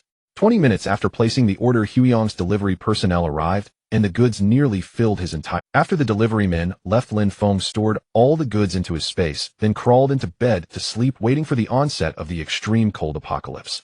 When the time came, he would settle scores, repay grievances and grudges, enjoy the women and status he had never had in his past life, and make the most of this rebirth. Zhou Feng Chen Ji Chao Miao Zuelan Zhou Long. Lin Feng recited his enemies' names one by one, his murderous intent soaring. He would make these people suffer a fate worse than death. At 6 in the evening, Miao Zuolan and her daughter Zhou Fong drove to Tianhu International Airport in Jiangxi. It turned out that Shan Mao's underlings, eager to complete their task, quickly discovered that there were many flights from Sichuan province to Jiangxi City, so they took the nearest plane and arrived in Jiangxi. Son, what happened to you? Miao Zuolan saw Zhou Long being supported by others and rushed over anxiously. Brother, are you all right? Zhou Fong noticed Zhou Long's pale face and felt great distress. Handing him over to you. We're leaving. Shan Mao's two minions left Zhou Long on a chair nearby. Miao Zuolan and Zhou Fong called out to Zhou Long, and soon he regained consciousness. Xiaolong, you're finally awake. Mom was so worried, Miao Zuolan said with joy. Brother, who rescued you? Zhou Fong asked. Sis, it was that ingrate Lin Feng who saved me. Do you know that Lin Feng took advantage of the situation? Zhou Long gritted his teeth. What? That damn ingrate dared to take advantage. Miao Zuolan was like a cat with its tail stepped on, itching to confront Lin Feng right away. Brother, did Lin Feng threaten you? Zhou Fong fumed as well. Yes, I asked him to save me, but he threatened me. He forced me to convince you to remarry him. Zhou Long said angrily. Hearing this, Zhou Fong was stunned. Lin Feng actually wanted to remarry her. Lin Feng really wants to remarry your sister. Miao Zuolan asked skeptically. If I owed $1 million from gambling at the casino. If I didn't agree to his terms, he wouldn't have saved me. And you should know Lin Feng is just a loser. He can't live without my sister, Zhou Long sneered. So that's it. That Lin Feng sure puts on a good act. I really thought he didn't like your sister anymore, but it was all a pretense, Miao Zuolan said with sudden realization. That useless fool actually knows how to play hard to get. He just wants to act aloof in front of my sister. With her standards, even looking at him is a blessing from his ancestors, Zhou Long said with a cold laugh. Zhou Fang's face lit up with a bright, smug smile. She had almost been fooled by that loser Lin Feng. She'd have to keep him on a leash to make sure he stayed obedient. Zhou Fong, make him hand over the Imperial Jade tomorrow, Miao Zuolan urged. Hurry up and get that Imperial Jade necklace crafted. Zhou Long's wedding is the day after tomorrow. Leave it to me. By the way, how did you come back with Ding Meiling? Zhou Fong suddenly asked in confusion. She's still at the hotel in Ruili. The casino sent me back alone, and they broke my phone, Zhou Long explained. They'll call her tomorrow morning to come back and bring some Ruili specialties for you. Miao Zuolan and Zhou Fong were very satisfied with Zhou Long's arrangements. Just as they were about to help him up, they noticed a box beside him. Huh, a cooler box. Miao Zuolan said in surprise when she saw it. Zhou Long, what's in this box? What box? Zhou Long asked in confusion. This one, Miao Zuolan said, picking it up. Let's open it and see, Zhou Fong suggested, looking at the box. It looks like a hospital-grade container for storing body parts.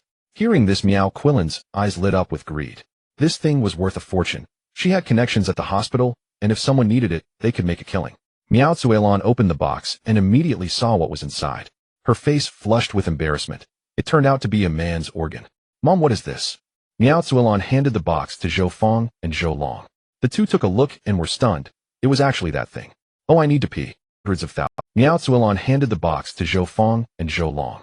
The two took a look and were stunned. It was actually that thing. Oh, I need to pee. Zhou Long suddenly felt a sharp pressure in his bladder. Miao Zuolan and Zhou Fong supported him to the bathroom. He walked in, but when he tried to urinate, a searing pain struck him. Then Zhou Long found that his lower body was empty. His little brother was gone. Ah! Zhou Long screamed, it's gone. At this moment, Zhou Long finally realized whose organ that was in the cold storage box. Brother, what's wrong? Hearing Zhou Long scream, Miao Zuolan and Zhou Fong rushed to the bathroom and saw Zhou Long sitting on the floor with a blank stare. Let me die. Zhou Long was in unbearable pain. Oh, without that organ, what was the point of living? What exactly? Miao Zuolan looked at Zhou Long and asked. Zhou Long's gaze was vacant, devoid of any will to live. Miao Zuolan and Zhou Fong then saw blood oozing from Zhou Long's lower body and realized he had become a eunuch. Mom, I understand. That was Zhou Long's. We need to get him to the hospital quickly, or it'll be too late. Zhou Fong said frantically. Son, don't worry. It's not too late for surgery. Miao Zuolan said hastily. Hearing this, Zhou Long's dull eyes lit up, and he endured the excruciating pain to stand up. Miao Zuolan and Zhou Fong quickly helped Zhou Long leave the airport. Along the way, Miao Zuolan clutched the cold storage box, afraid it might be snatched away. The family rushed to the hospital for the surgery. After 3 hours of emergency surgery, Zhou Long's operation was finally completed, and the organ was successfully reattached. However, the doctor couldn't guarantee normal function in the future because too much time had been wasted on the way. Miao Zuolan and Zhou Fang's hearts sank upon hearing the news. Mom, was my surgery successful? Zhou Long looked at them with hopeful eyes. Son, the surgery was successful. You'll recover in a month. Miao Zuolan forced a smile to comfort him. Brother, don't worry. Keep a positive and optimistic attitude. Zhou Fong also soothed him. But I want to get married. I miss smiling. Zhou Long said from his bed, thinking of Ding Miling on their wedding night. Son, you mustn't tell Miling about this, Miao Zuelon warned. Tell her it's snowing, and the wedding will be postponed by a month. I understand. Zhou Long knew he couldn't consummate the marriage on his wedding night anyway. Lin Feng had no idea Zhou Long had returned early. He was lying in bed watching a movie. Bang bang. At that moment, urgent knocking came from the door. Ungrateful wretch, come out. Her former mother-in-law Miao Zuelon shouted from outside. You heartless bastard, come out. Lin Feng, how can you be so ruthless and selfish? Your conscience has been eaten by dogs. Zhou Feng's voice also came. What is it? Lin Feng went to the door and looked through the peephole to see his former mother-in-law Miao Zuelon standing at the doorstep, holding a kitchen knife. Lin Feng, how has our family wronged you? Why did you harm Zhou Long like this? He's your brother. Miao Zuelon cursed. Miao Zuelon, how did I harm Zhou Long? Zhou Long lost $1 million at an underground casino. The casino wanted to dump his body in the river. It was I who paid money to redeem him, Lin Feng sneered. Your family not only fails to appreciate me, but comes to blame me instead. Where is your conscience? Ungrateful wretch, don't try to quibble. I'm asking you, where is Xiaolong's thing? Why didn't you stop the casino from castrating him? Miao Zuelon was furious. Lin Feng, you have truly disappointed me, Zhou Feng also said from outside. He is my brother. How could you bear to watch him get castrated? It's not my fault. He was forcing himself on a casino boss woman, which led to his castration. How could I? Lin Feng retorted. I'm just an ordinary man. If you must blame someone, blame him for going to the underground casino and for his reckless lust. He is my brother. Zhou Feng shouted angrily. Couldn't you think of a way? Don't you have a lot of money? If all else fails, couldn't you have taken the punishment in his place? Hearing this, Lin Feng was so angry, he wanted to slap Zhou Feng several times. Although he knew Zhou Feng would sacrifice everything for her brother, hearing such words again made him unable to suppress his fury. I tell you, I did my best. If I hadn't spent money to settle matters for him, his thing would have been thrown to the dogs long ago. The fact that he still had a chance to undergo surgery is already good enough. Lin Feng said in a low voice, if you keep shouting, I'll call the police. Lin Feng, give us back the money.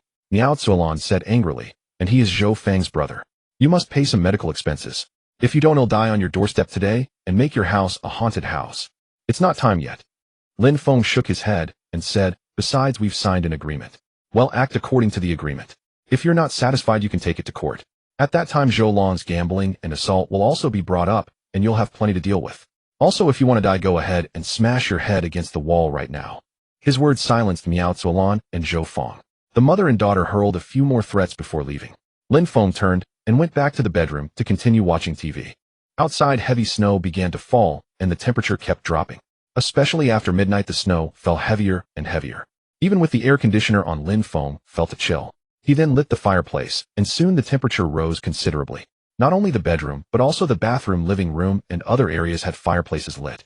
These fireplaces all burned charcoal, and the smokeless coal he had stored could last him for centuries. I suppose someone will freeze to death tonight, Lin Feng murmured, putting on his clothes and standing by the window. He remembered that on the first day of the extreme cold apocalypse, several people had frozen to death as the temperature suddenly plummeted to -70 degrees Celsius. Lin Feng wasn't worried about the sudden temperature drop. His fireplace could automatically regulate the indoor temperature, always keeping it around 27 degrees Celsius. He turned back to get into bed and opened the homeowner group chat. The group was bustling with excitement. Many homeowners were discussing plans for building snowmen, having snowball fights, and eating hot pot the next day. Most people were unaware of the impending apocalyptic crisis. To them, it was just a strange weather anomaly. In his previous life, Lin Feng had thought the same. Suddenly, the room's lights went out. Lin Feng frowned. Could the wiring in the house be damaged? In his previous life, during the extreme cold apocalypse, the lines had frozen on the third day. But now they were only on the first day of the apocalypse. Did someone sabotage my wiring? Lin Feng couldn't help but suspect someone had done this behind his back. He then looked at other buildings. Their lights were still on. Just then, Lin Feng's phone rang. He glanced at the caller ID. It was a local Jiangxing city number. He answered, and a mocking laugh came through the line. Chen Jichao. Lin Feng recognized the laugh as Chen Jichao's. Chen Jichao smiled and said, Lin Feng, I just looked from outside. Why are the lights in your house off? Should I find someone to fix it for you now? Otherwise the air conditioner won't run.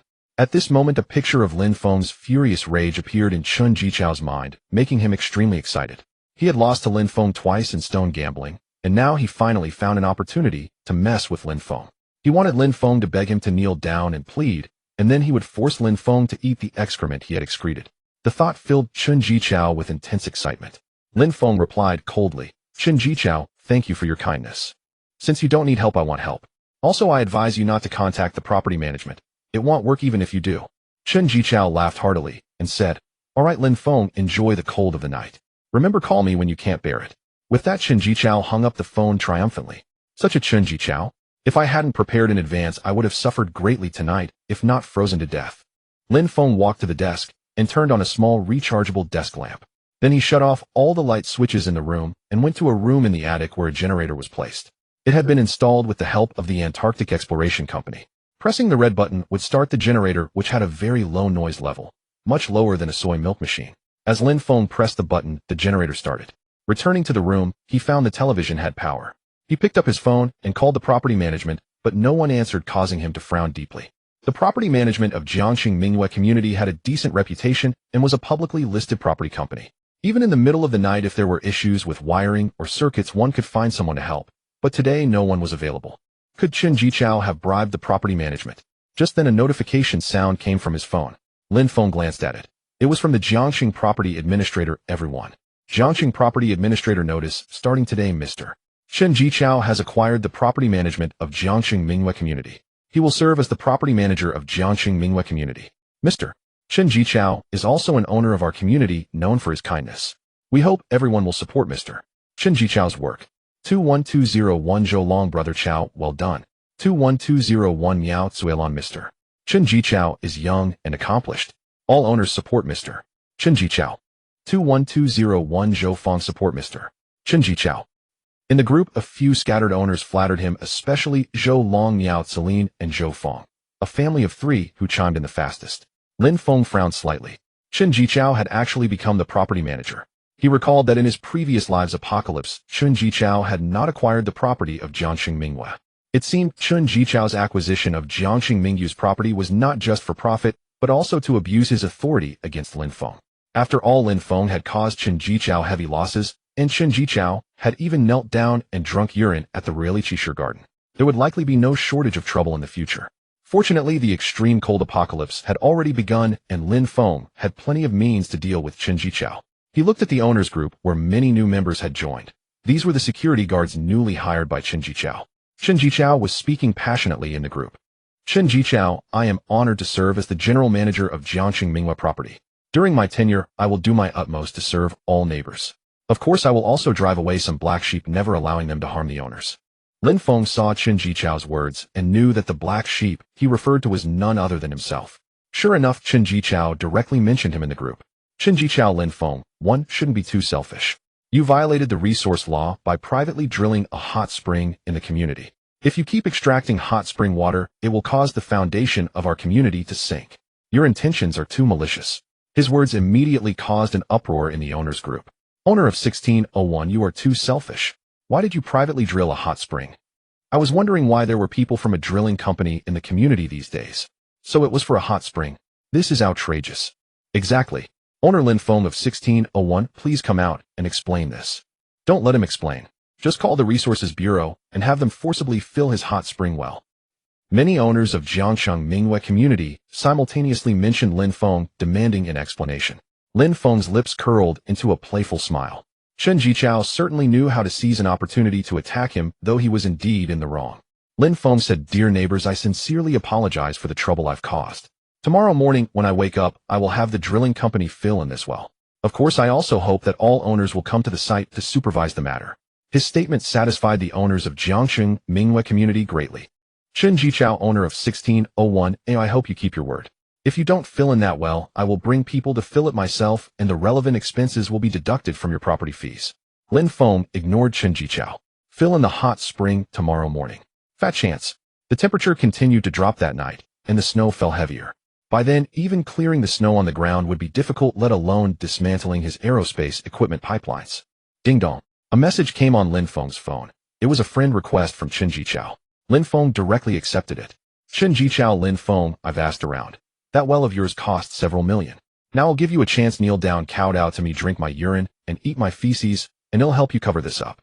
Lin Feng, Chen Jichao, aren't you afraid? He'll screenshot our conversation and post it in the group. Chen Jichao, haha, Lin Feng, you're too naive. I'm now the boss of Jiangxing Mingyue property. Ask around. How many people would dare to offend me over your trivial matters? Lin Feng, manager Chen, I think privately drilling a well is wrong.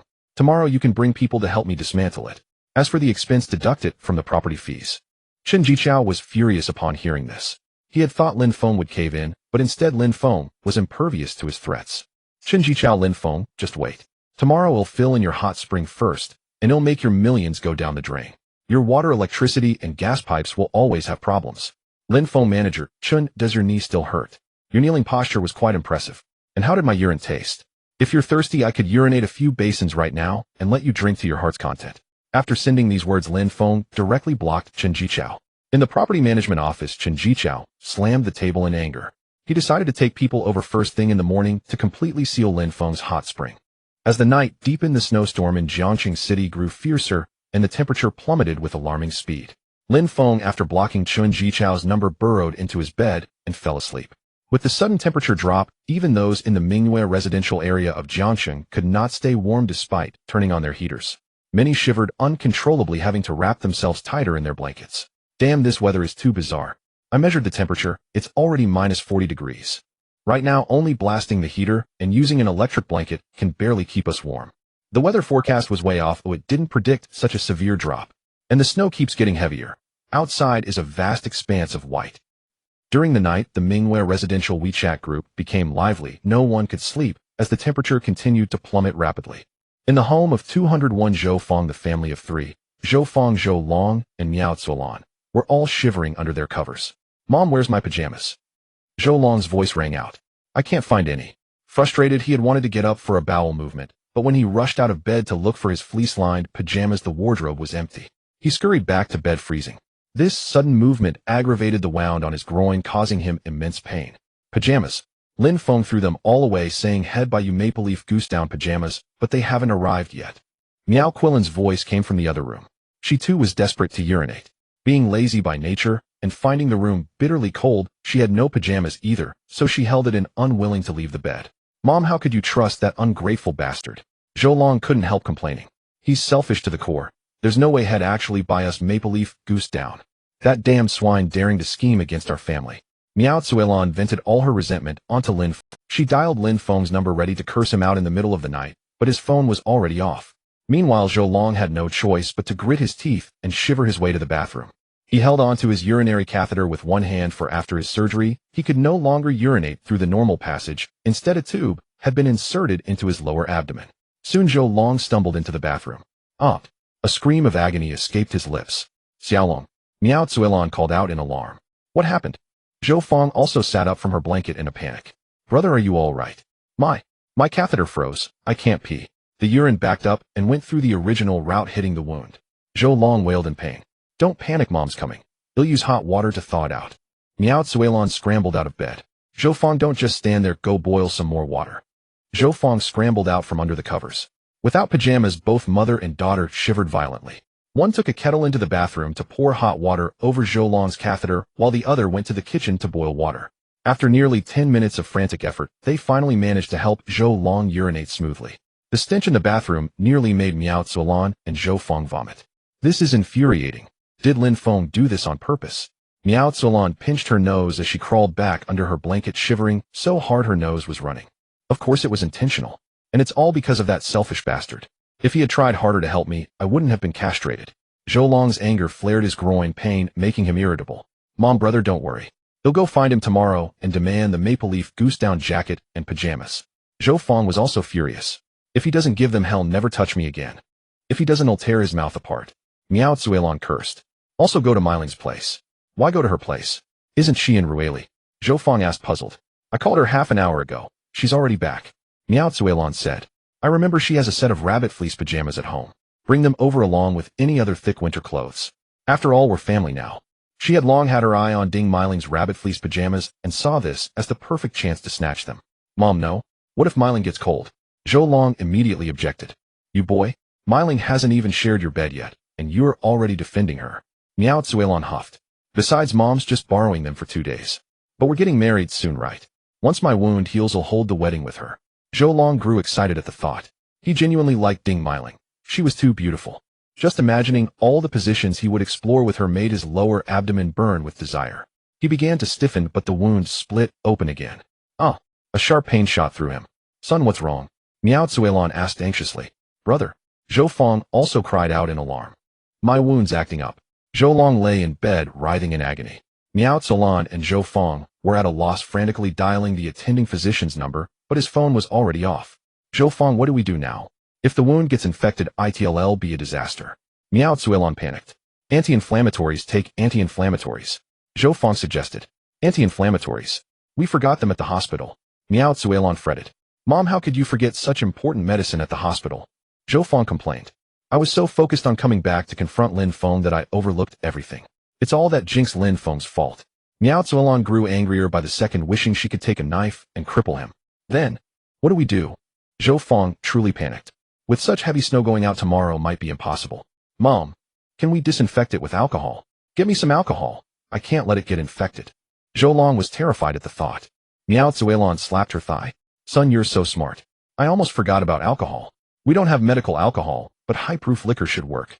Lin Feng's Wulianya is still here, 68 proof. Zhou Fong hurried to the living room and returned with a bottle of 68 proof Wulianya. She opened the bottle and the rich aroma of spirits filled the air. She poured the liquor directly over Zhou Long's wound. Up!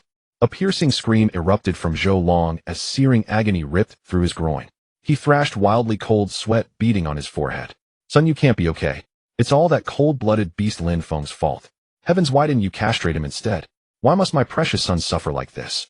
Miao Calan wept over her son's pain while cursing Lin Feng. Brother, please be all right. Seeing her brother in such agony, Zhou Fong wished Lin Feng 1,000